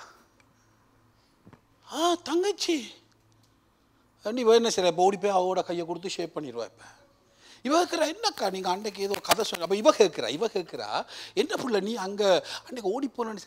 அது சும்மா இப்படித்தான் நான் யோசித்தேன் என்று சொல்லி ஏதாவது ஒரு சபை. ஆனால் பாருங்க, இப்போ சபைக்குள்ளே எத்தனை பேருக்கு இந்த பிள்ளை ஓடி போயிட்டு கதை பாருங்க. இப்போ ஒரு திருமணம் பேசியிருந்தா என்ன நடக்கும்? நான் சொல்கிறது புரியுதா உங்களுக்கு? நாங்கள் யாரும் என்ன செய்கிறதில்லை, வகை சொல்கிறதில்லை. வீட்டுக்கு போய் பிலமோனுடைய புத்தகத்தை வாசியுங்க. பிலமோனுடைய புத்தகத்தில் ஒரு அருமையான கதை இருக்குது. பிலமோனுடைய வீட்டில் இருந்த ஒனேசிமு என்ன செய்கிறான், அடிமையாக இருந்தவன் ஒரு பொருள், ஏதோ ஒரு விலை உயர்ந்த பொருளை திருட்டு ஓடிட்டு போய் ரோமாபுரியில் அவன் பிடிபட்டு பவுல் இருந்த அதே சிறையில் வைக்கப்பட்டு அவன் ரட்சிக்கப்பட்டுட்டான். இப்போ ரட்சிக்கப்பட்ட பின்பு பவுல் அவனை திரும்பவும் பிலமோனுடைய வீட்டுக்கு அனுப்புகிறான், தன்னுடைய எஜமானுடைய வீட்டுக்கு அனுப்புகிறான். எந்த வீட்டில் திருடிட்டு வந்தானோ அந்த வீட்டுக்கு அனுப்புகிறான். அந்த வீட்டுக்கு போகும் பொழுது ஒரு கடிதம் எழுதி அனுப்புகிறான். பவுல் என்ன அனுப்புகிறான், பிலமோனே இவ இப்போ திருடன் அல்ல, இவன் அடிமை அல்ல, உன் சகோதரன், அவனை ஏற்றுக்கொள். அவன் திருடனில் யாவது குறை இருந்தால் நாம் வரும் பொழுது உனக்கு அதை செலுத்துகிறேன், மன்னிச்சு ஏற்றுக்கொள்ளப்பா, அது போதும் என்று மட்டும் சொல்லாமல் செய்த தவறுக்கு விலை கொடுக்க ஆயத்தம் உள்ள ஒரு மனோபாவத்தை பவுல் அங்கே கற்றுத்தருகிறார். ஆனால் நாங்கள் என்ன செய்கிறோம், இன்றைக்கு நான் கூசாம கதை அளக்கிறோம், கதை சொல்லுகிறோம், கதை பரப்புகிறோம், கதைக்கு மூல காரணமாய் அமைகிறோம். ஆனால் அதை குறித்து நாங்கள் வகை சொல்லுவது கிடையாது, அதே நேரத்தில் அதை தீர்க்கிறதும் கிடையாது. பாருங்க, இப்போ நான் சொன்னேன், இப்போ இந்த சகோதரி போய் அந்த சகோதரியை குறித்து அந்த பிள்ளையை குறித்து அபாண்டமாக ஒரு கதையை சொல்லிட்டு அவட ஊகம் மட்டும்தான். யாழ்ப்பாணத்தில் ஒரு பழமொழி சொல்லுவாங்க இல்லையா, பனைமரத்துக்குள்ள இருந்து பாலை குடித்தாலும் கல் குடிச்சோன்னு சொல்லுவாங்கன்ட்டு. அதே மாதிரியான ஒரு கதை தான் இவ செய்தது. ஆனால் இவட்டையும் அவட்டையும் போய் என்ன செய்யறதில்லை, இவ திரும்பி போய் சொல்ல மாட்டா. உண்மை என்னன்னு தெரிஞ்சோடனே, அக்கா மன்னிச்சு கொள்ளுங்க, நான் தான் தவறா சொல்லிட்டேன், சொல்ல மாட்டா.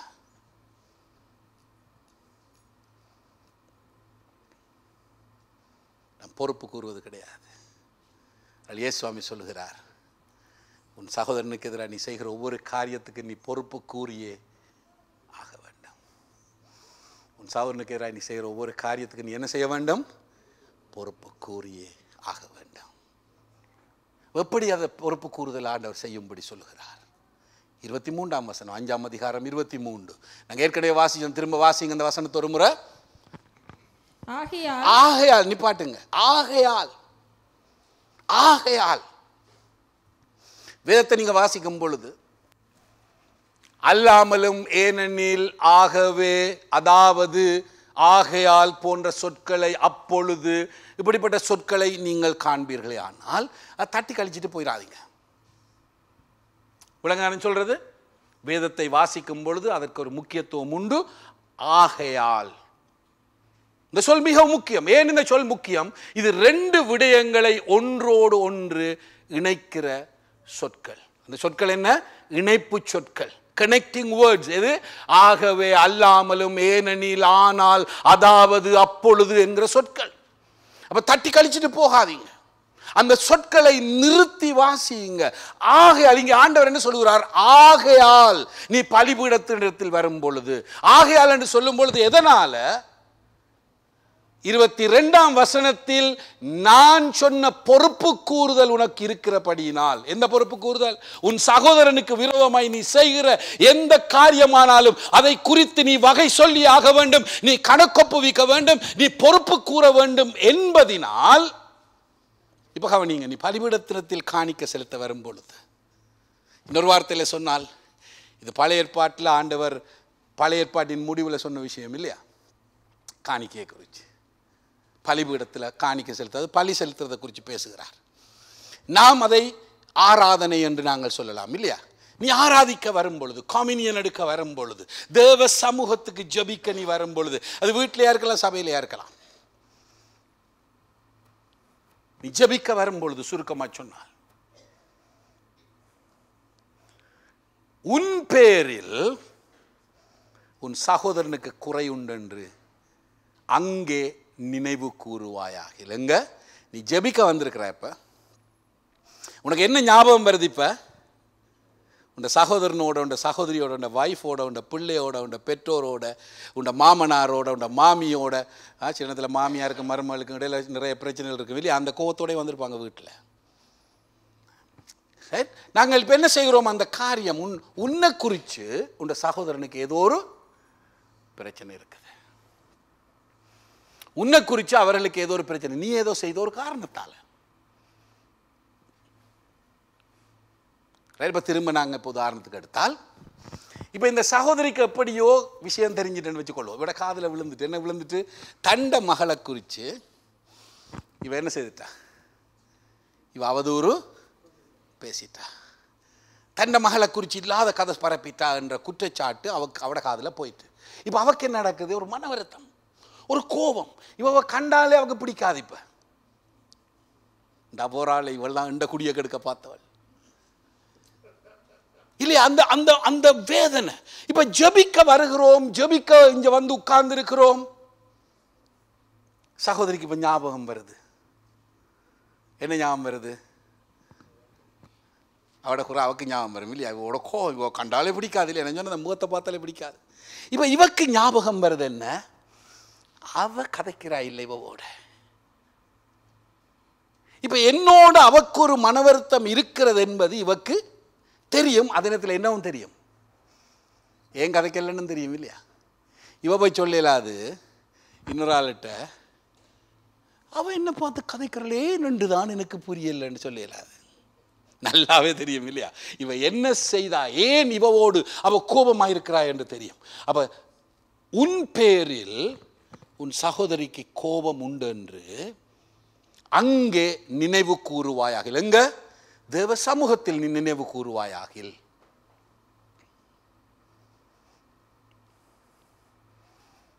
அழகான வசனம் இல்லையா? இயேசு சுவாமி சொன்ன வசனம் என்ன சொல்லுகிறார்? போய் போய் இல்லை, அதுக்கு முதல் சொல்றார், அங்கே தானே உன் காணிக்கையை வைத்து விட்டு. எங்க காணிக்கை வைக்க சொல்றார்? இப்போ இவ வந்திருக்கிறா சர்ச்சுக்கு, தசம் கொடுக்க, ஆராதிக்க, தேவனை வழிபட, தொழுது கொண்டு வந்திருக்கிறாய். இப்போ இவக்கு ஞாபகம் வருகிறது, அவோட எனக்கு மனதில் சரியில்லை, அவ நான் விட்ட புள்ளியால் அவ என்னோடு கோபமாக இருக்கிறாள் நினைவு வருகிறது. அப்போ ஆண்டவர் என்ன சொல்லுகிறார்? முதலாவது நீ என்ன செய்ய வேண்டும்? உன் காணிக்கை எங்கே வை, காணிக்கை எங்க வை, வச்சிட்டு போ, வச்சிட்டு போய் முன்பு உன் சகோதரியோட ஒப்புரவாக. பின்பு வந்து காணிக்கைய செலுத்து. கவனிங்க, இது இயேசுவாமி சொன்ன காரியம். நீ காணிக்கை செலுத்த வந்திருக்கிறாய், உன் சகோதரி உன் பேர்ல கோபமா இருக்கிறாள் என்று உனக்கு தெரிகிறது, நீ விட்ட பிழை உனக்கு தெரியுது. அப்ப நீ என்ன செய்? ஆண்டவரே மன்னிச்சு கொள்ளுங்க, ஆண்டவரே ஆண்டவரே மன்னிச்சு கொள்ளுங்க ஆண்டவரே ஒன்றை நெஞ்ச தடவை கொடுத்துட்டு ஹல்லேலூயா அந்நிய பாஷையில் பேசிட்டு காணிக்கையை கொடுத்துட்டு உன்னே நீ வஞ்சித்து கொண்டு நீ போ என்று ஆண்டவர் சொல்லவில்லை. ஆண்டவர் சொல்றார், தங்கச்சி உன்னை காணிக்கை எஞ்ச வச்சிரு, காணிக்கை செலுத்துறத பிறகு பார்த்துக்கொள்ளலாம். காணிக்கைக்கு முதல் எனக்கு என்ன வேணும் தெரியுமா? நீயும் அவளும் சரியான உறவில் இருப்பதைத்தான் நான் விரும்புகிறேனே அல்லாமல் சரியான உறவில் நிலைத்திராமல் நீ வந்து எனக்கு செலுத்துகிற காணிக்கையை நான் அங்கீகரிக்கவில்லை. ஆனால் அதே வேளையில் இன்னொரு காரியத்தை ஆண்டவர் வெளிப்படுத்துகிறார். ஆண்டவர் சொல்லல, நீ செய்யறதையும் செய்து போட்டு இங்க வந்திருக்கிறியா ஓடு என்று சொல்லி காலால் எத்தி அவ என்ன செய்யல, விரட்டவில்லை. கவனிங்க, உறவில் விரிசல் ஏற்பட்டது என்பதற்காக தேவன் நம்ம புறக்கணிக்கலாம். ஆமென். அவர் நம்மை அங்கீகரிக்கிற தேவன், நம்மை நேசிக்கிற தேவன், நம்முடைய பிரசன்னத்தை விரும்புகிற தேவன். ஆகையினால் தான் அவர் சொல்றார், காணிக்கை அங்கே வச்சிரு. ஆனா முதல் காணிக்கையை செலுத்த முதல் நீ என்ன செய்யணும்? First come first priority. அதாவது நீ சொல்ற, நீ முதலாவது என்ன செய்ய வேண்டும்? எங்க போகணும்? முன்பு உன் சகோதரி இடத்துல போய் என்ன செய்ய வேண்டுமாம்? ஒப்புரவாகு. ஒப்புரவாகுதல் என்றால் என்னுடைய அர்த்தம் என்ன? ஒத்து உறவாகு. ஒத்து உறவாகு. என்ன ஒத்துக்கொள்ள வேண்டும்? அந்த சகோதரி வந்து என்ன செய்ய வேண்டும்? இங்க இவட்ட பார்த்து, இந்த நீங்க சும்மா சும்மா என்ன பார்த்து கோவப்பட்டு கொண்டிருக்கிறீங்க, என்னதுக்கு என்ன பார்த்து சிரிக்கல? அன்றைக்கு நான் சிரிச்சேன் சிஸ்டர், இனிமேல் அப்படி செய்யாதீங்களா? அதான் ஒப்புரவாகுதல்ன்றது. உடனே இவன் என்ன சொல்லுவா? நீ செய்யறதையும் செய்து போட்டு உன்னை பார்த்து நான் சிரிக்கணுமோ? என்ற குடிய கெடுத்தனி, என்ற மாறுற வாழ்க்கையை கெடுத்தனி. உடனே இவ தொடங்கிடுவா. அப்போ ஒப்புரவாக போனவங்க ரெண்டு பேரும் இப்போ என்ன செய்வாங்க? சில நேரத்தில் சில சர்ச்சஸில் அப்படி நடந்திருக்கு. குடும்பியை பிடிச்சி இழுத்து அடிபட்டு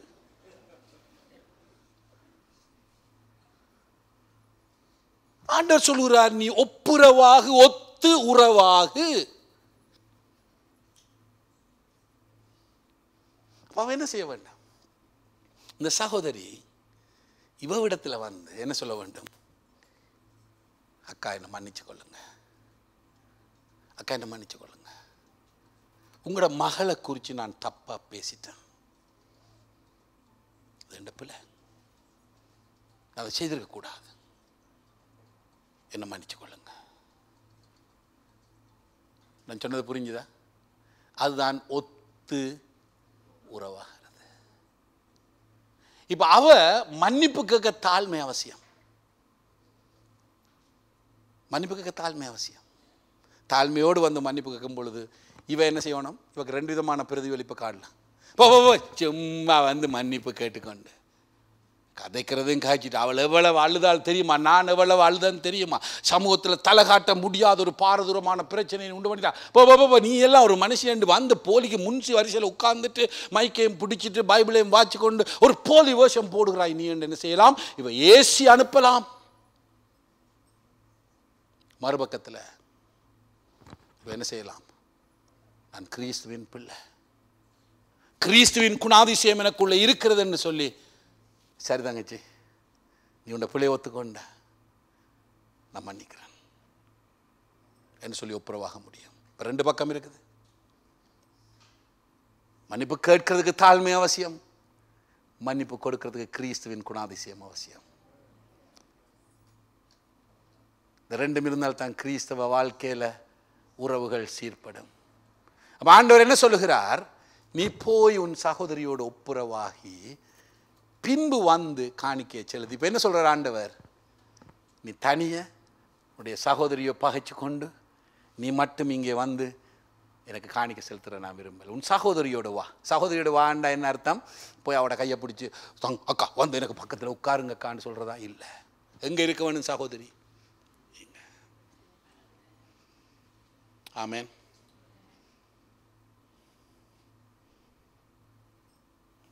காலை வேளையில் நம்மள எத்தனை பேர் ஒப்புரவாக வேண்டிய நிலைமையில் இருக்கிறோம்? எத்தனை பேர் நம்முடைய இருதயங்களை கடினப்படுத்தினவர்களாய் நாம் ஆண்டுடைய சமூகத்தில் உட்கார்ந்து இருக்கிறோம்? சில பேருக்கு இந்த வாயில் அவல் கிடைச்ச மாதிரின்னு சொல்லுவாங்க. ஏதாவது கதை கிடைக்காட்டி அவங்களுக்கு பத்தியமே கிடையாது. அன்றைக்கு சாப்பிட்ட மாதிரியே இருக்காது, தூக்கம் வராது. யாரை பற்றி ஏதாவது உண்ட கதைக்க வேணும். அப்படிப்பட்ட ஒரு ரகமா நீங்க?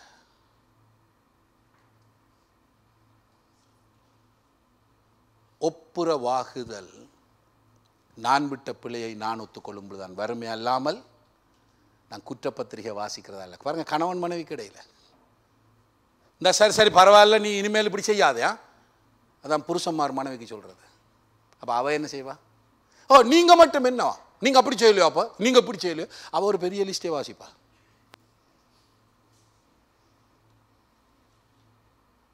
குடும்ப உறவில் பெற்றோருக்கு பிள்ளைகளுக்கு இடையில, மாமனார் மாமியாருக்கு இடையில, அங்க நாங்கள் எங்களுடைய உறவுகளில் சிதைவு இருக்குமே. ஆனால் நாம் செய்ய வேண்டிய காரியம் என்ன? தாழ்மை உள்ள இருதயத்தோடு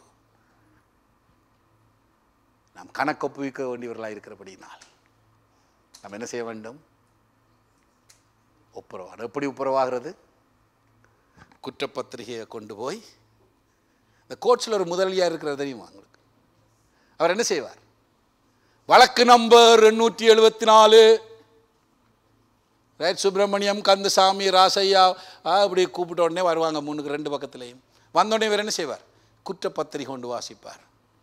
ஒப்புரவாக போய் நாங்கள் குற்றப்பத்திரிகை வாசிக்கக்கூடாது. நம்முடைய பிள்ளையை நாம் ஒத்துக்கொள்ள வேண்டும். சில வேளைகளில் மற்றவங்க தப்பாக புரிஞ்சு கொள்ளலாம். பாருங்க, ஒரு சந்தர்ப்பத்தில் 1.5 வருஷம் எங்களுடைய பாஸ்டர் ஒரு ஆள் என்னோட கோபமாக இருந்திருக்கிறார். எனக்கு தெரியாது அவர் கோபமாக இருக்கிறாருன்னு தெரியாது. ஆனால் 1.5 வருஷத்துக்கு பிறகு நாங்கள் ஒரு உபவாச கூட்டத்தில் ஜெபித்து கொண்டிருக்கும் பொழுது இந்த தம்பி என்னிடத்தில் வந்தான். வந்து சொன்னான், பாஸ்டர் உங்களோடு கூட நான் 1.5 வருஷமாக கோபமாக இருக்கேன். என்னடா நான் உனக்கு என்ன செய்தேன்? அவர் என்ன சொன்னார் தெரியுமா? பாஸ்டர், ஒரு பாஸ்டர்ஸ் கான்ஃபரன்ஸுக்கு நாங்கள் இங்கே வந்திருந்தோம், எங்களோட ஹெட் குவார்ட்டர்ஸுக்கு. நான் அதில் நின்று கொண்டிருந்தோம் பாஸ்டர், நீங்கள் வேகமாக எனக்கு முன்னால் அப்படி போனீங்க. நான் குட் மார்னிங்னு உங்களுக்கு சொன்னோம் பாஸ்டர், நீங்கள் எனக்கு குட் மார்னிங் சொல்லலை. ஆனால் அப்படின்னா நான் அப்செட் ஆகிட்டேன்.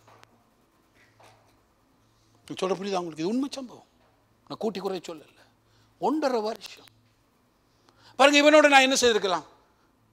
அப்படி நடந்தது எனக்கு தெரியாது, எனக்கு நான் கவனிக்கலைன்னு நான் எத்தனையோ நியாயங்கள் சொல்லியிருக்கலாம். சொல்லியிருந்தேன், நடந்திருக்கும். எங்களோட உறவு இன்னும் விரிசலாயிருக்கு. நான் என்ன சொன்னேன் தெரியுமா? தம்பி, என்னை மன்னிச்சுக்கொள், என்னை மன்னிச்சுக்கொள். அவன் மன்னிப்பு கேட்டுட்டு நான் கேட்ட உடனே என்ன சொன்னான் தெரியுமா? என்னை கட்டி பிடிச்சிட்டு அண்ணா அண்ணான். அவ்வளோனாலும் பாஸ்டர் என்று கூப்பிட்டவன் என்னை பார்த்தா அண்ணான்றான்.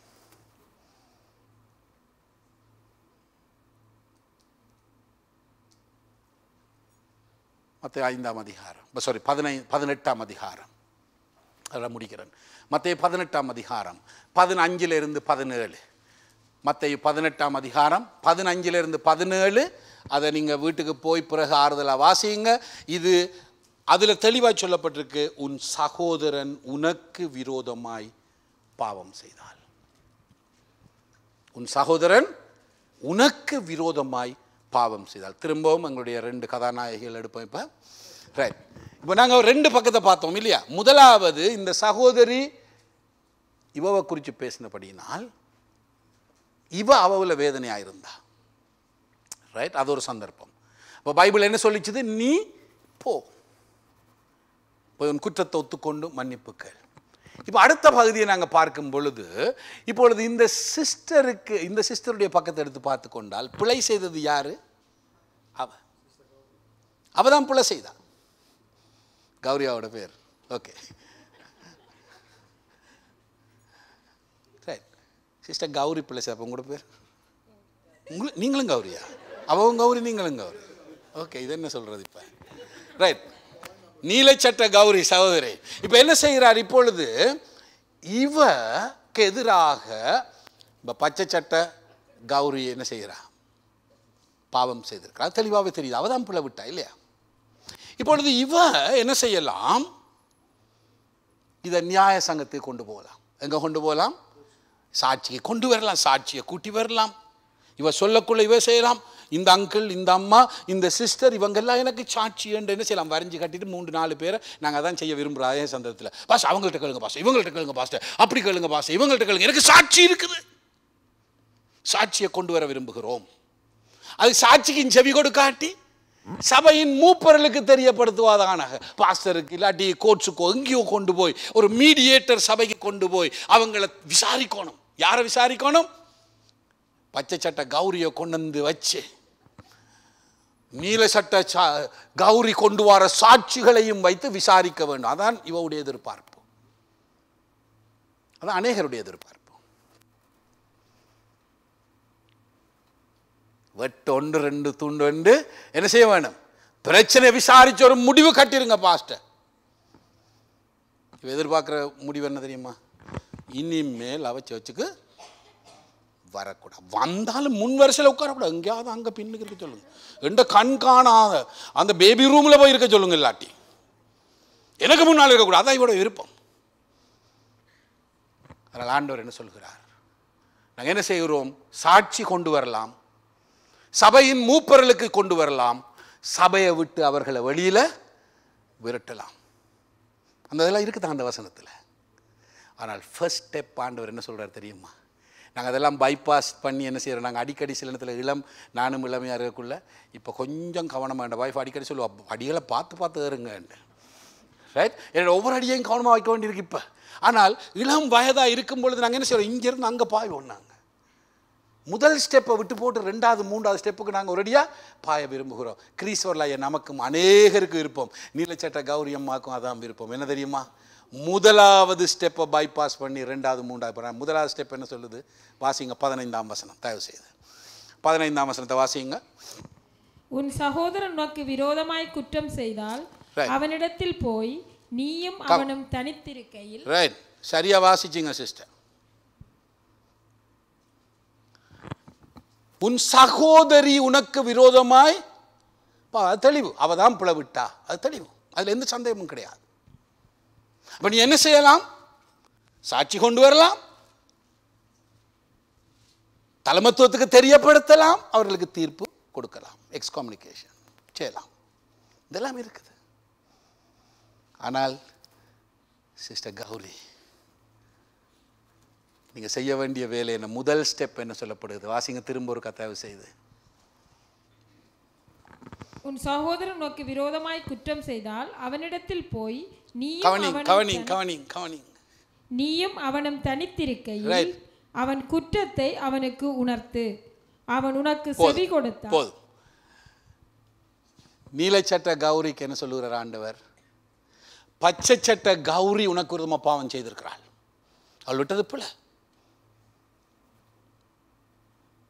அவள் பிழை விட்டிருந்தாலும் ஃபர்ஸ்ட் ஸ்டெப் என்ன? முதலாவது, நீ யாரு? பிழை செய்யாதாள், நிரபராதி. நீ, உனக்கு சாட்சியெல்லாம் இருக்கு, உண்மை. ஆனால் நீ என்ன செய்ய வேண்டும்? யார்கிட்ட போகணுமா? பாஸ்டர்கிட்டயா? கோட்ஸுக்கா? சாட்சியல் இடத்துலையா? இல்லை யார்கிட்ட போக வேண்டுமாம்? பேசுவோம். யார்கிட்ட போகணுமா? யார் பிழை செய்தார்களோ பச்சை சட்ட கௌரி இடத்துல நீ போ. கவனிங்க, அடுத்தது கௌரி இடத்துல போய் என்ன செய்ய வேண்டுமாம்? இந்த அட்மாஸ்பியர், இந்த சூழல் எப்படி இருக்கணும் ஆண்டவர் சொல்றார், இந்த என்வாயன்மெண்ட் எப்படி இருக்கணும்? நீயும் அவளும் தனித்திருக்கையில். ரெண்டு பேர் தான் இருக்கலாம் அந்த ஃபர்ஸ்ட் கன்வர்சேஷன்ல, அந்த ஃபர்ஸ்ட் ஸ்டெப்ல. கௌரி தான், இந்த கௌரி தான் பிழை, அந்த கௌரி நிரபராதி. இப்ப அந்த கௌரிக்கு ஆண்டவர் சொல்லுகிறார், இவள் பிழை. ஆனா நீ என்ன செய்ய வேண்டும்? முதலாவது இவளுக்கு பக்கத்தில் வந்து உட்காரணும். நீ வா, வந்து இவளோட உட்காரு.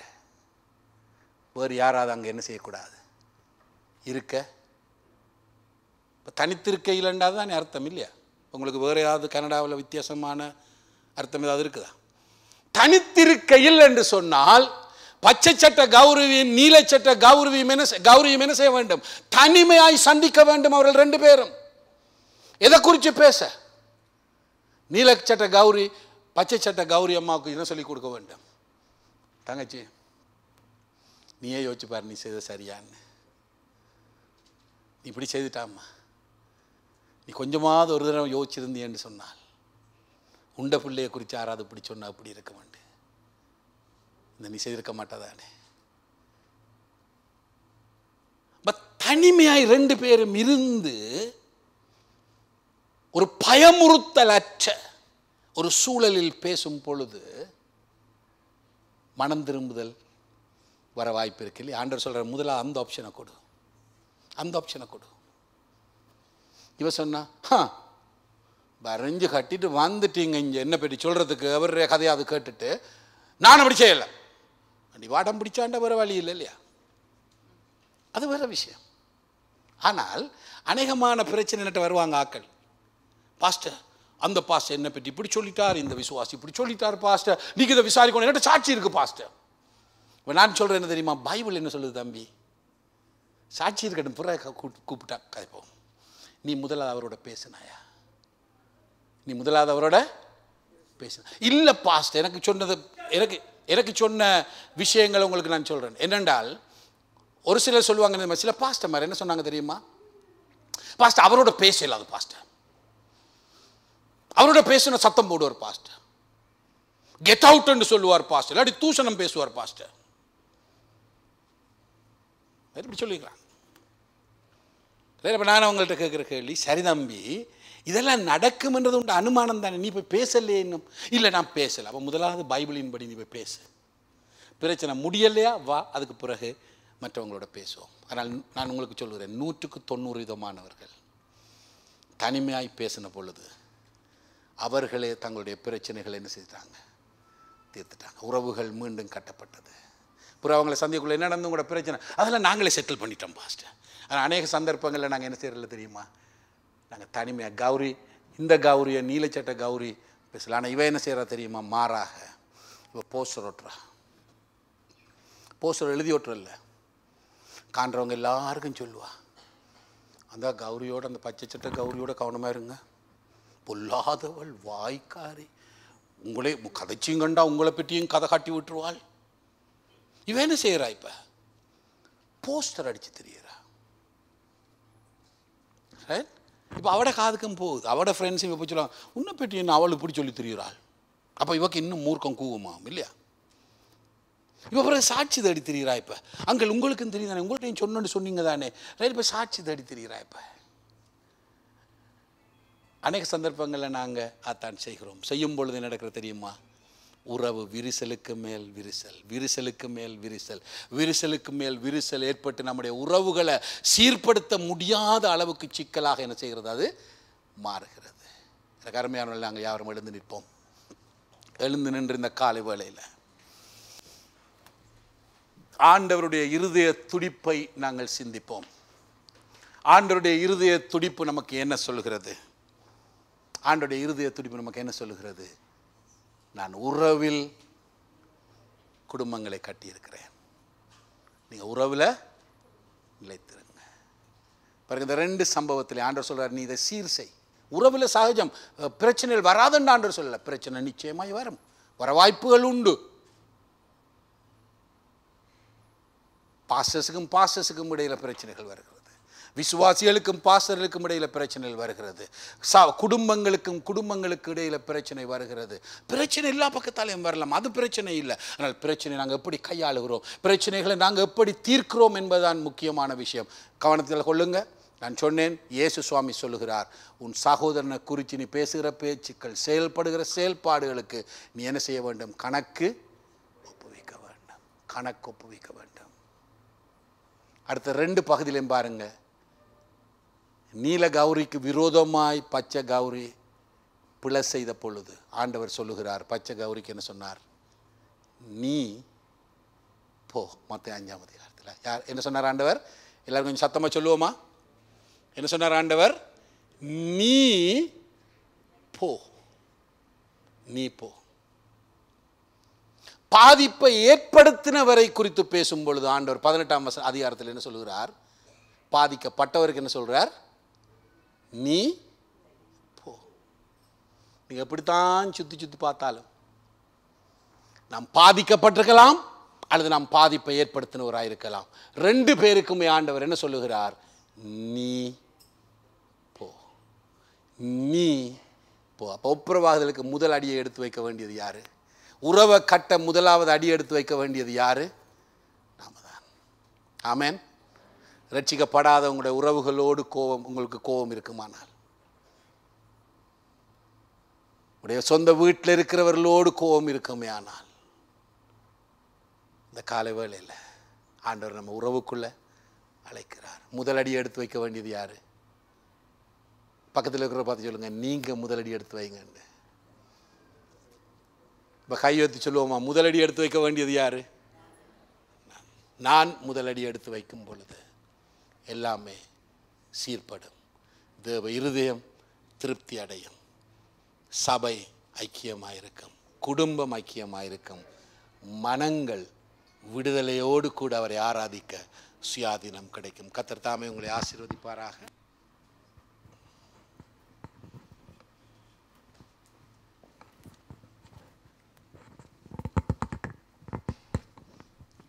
The word we received today was such a true blessing. Amen.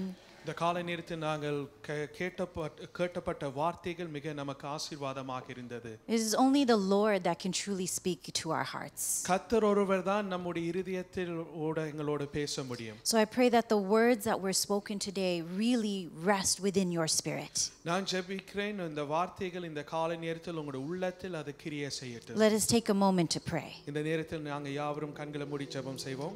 Gracious and heavenly Father, கிருபை நிறைந்த பிதாவே, we thank you, God, for your word that was spoken this day.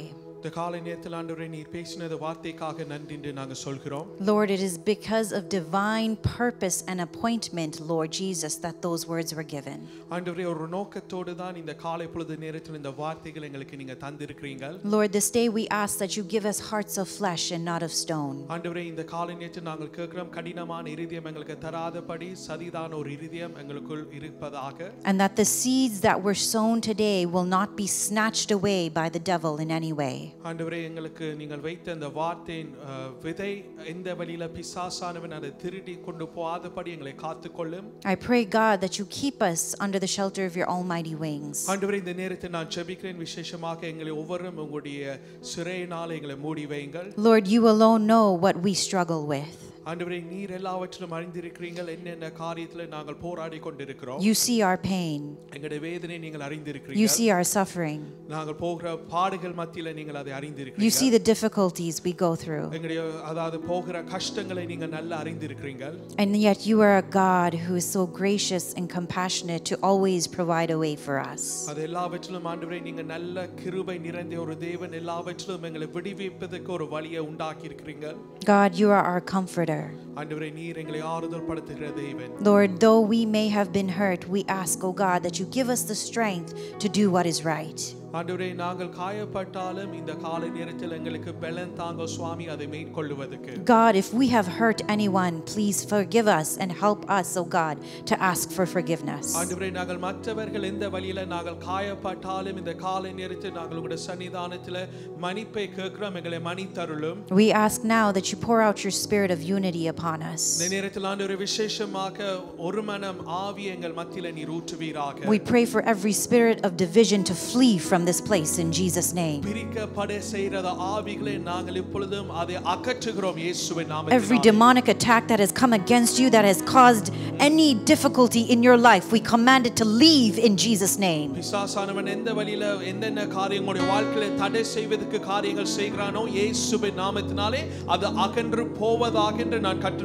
Satan has no authority over you. You are a child of God. You are covered by the blood of Jesus. No weapon formed against you shall prosper. Every tongue that comes against you, you will be able to refute by the blood of Jesus and because what the Lamb of God has done for you upon the cross.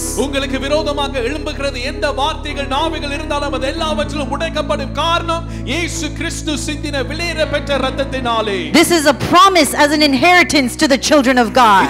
தேவனுடைய பிள்ளைகளுக்கு கிடைக்கப்பட்ட சுதந்திரம். So reach out and receive his promises. உங்களுடைய கரங்களை உயர்த்தி தேவனுடைய வாக்குத்தத்தத்தை பெற்றுக்கொள்ளுங்க. Every promise that is yes and amen in Jesus Christ our Lord. இயேசு கிறிஸ்துவின் நாமத்தினால் எங்களுக்கு கிடைக்கப்பட்ட ஒவ்வொரு வாக்குத்தத்தங்கள் ஆம் என்று ஆமென் என்றதாய் இருக்கிறது. Come on, don't stay quiet anymore. Lift up your hands and begin to worship the King. மௌனமா இருக்காதபடி உங்களுடைய கரங்களை உயர்த்தி ஆண்டவரை நோக்கி துதியுங்கள் இந்த நேரத்தில். Heavenly Father, we thank you, God, that you are the God who watches and who is in control over everything. பரலோக பிதாவே இந்த காலை நேரத்தில் நன்றி சொல்கிறோம் என்னடா நீங்கள் எல்லாவற்றிலும் அறிந்த தேவனாய் இருக்கிறதுபடியாலே. Someone has been struggling for a long time. The Lord is saying that you are being set free. ஒரு நபர் இந்த இடத்தில் நீங்கள் காலத்தோடு இது போராடி கொண்டிருக்கீங்க. கர்த்தர் எப்பொழுதும் உங்களுக்கு விடுதலை தருகிறார். Whatever bitterness, anger or hatred has been within you, release it now in the name of Jesus. உங்களுடைய இதயத்தில் இருக்கின்ற எல்லா கடினமான காரியங்களா இருக்கலாம், இல்லனா கோபங்கள் இருக்கலாம், கசப்பு இருக்கலாம்,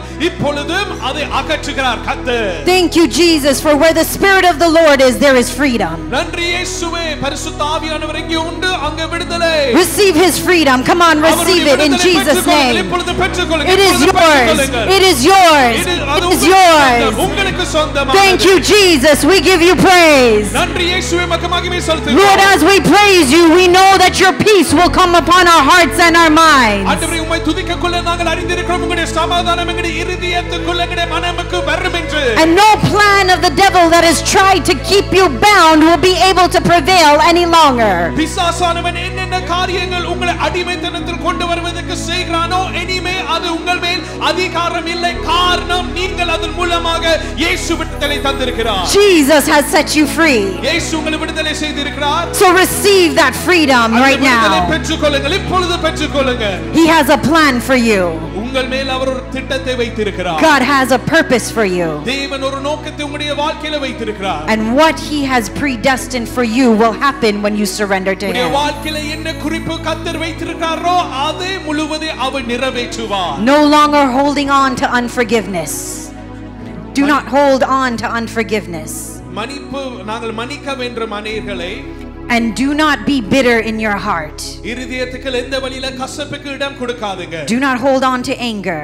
கோபத்துக்கு இடம் கொடுக்காதீங்க. Instead, receive from the Lord. ஆனா தேவனிடமிருந்து பெற்றுக்கொள்ளுங்க. Receive the fullness of the Holy Spirit. பரிசுத்த ஆவியானவருடைய பரிபூரணமான கிருபைகளை பெற்றுக்கொள்ளுங்க. Receive his love, அவருடைய அன்பை பெற்றுக்கொள்ளுங்க. his joy, அவருடைய his சந்தோஷத்தை பெற்றுக்கொள்ளுங்க. peace, சமாதானத்தை his பெற்றுக்கொள்ளுங்க. strength, அவருடைய பலனை his பெற்றுக்கொள்ளுங்க. patience, அவருடைய கிருபையை his பெற்றுக்கொள்ளுங்க. goodness, அவருடைய நன்மை and his பெற்றுக்கொள்ளுங்க. faithfulness அவருடைய உண்மைத்தனத்தை பெற்றுக்கொள்ளுங்க. may be evident in your life. அது உங்களுடைய வாழ்க்கையில நடைமுறையாக வருவதாக. In Jesus' name we pray. இயேசுவின் நாமத்தினாலே ஜெபிக்கிறோம். Amen. Amen.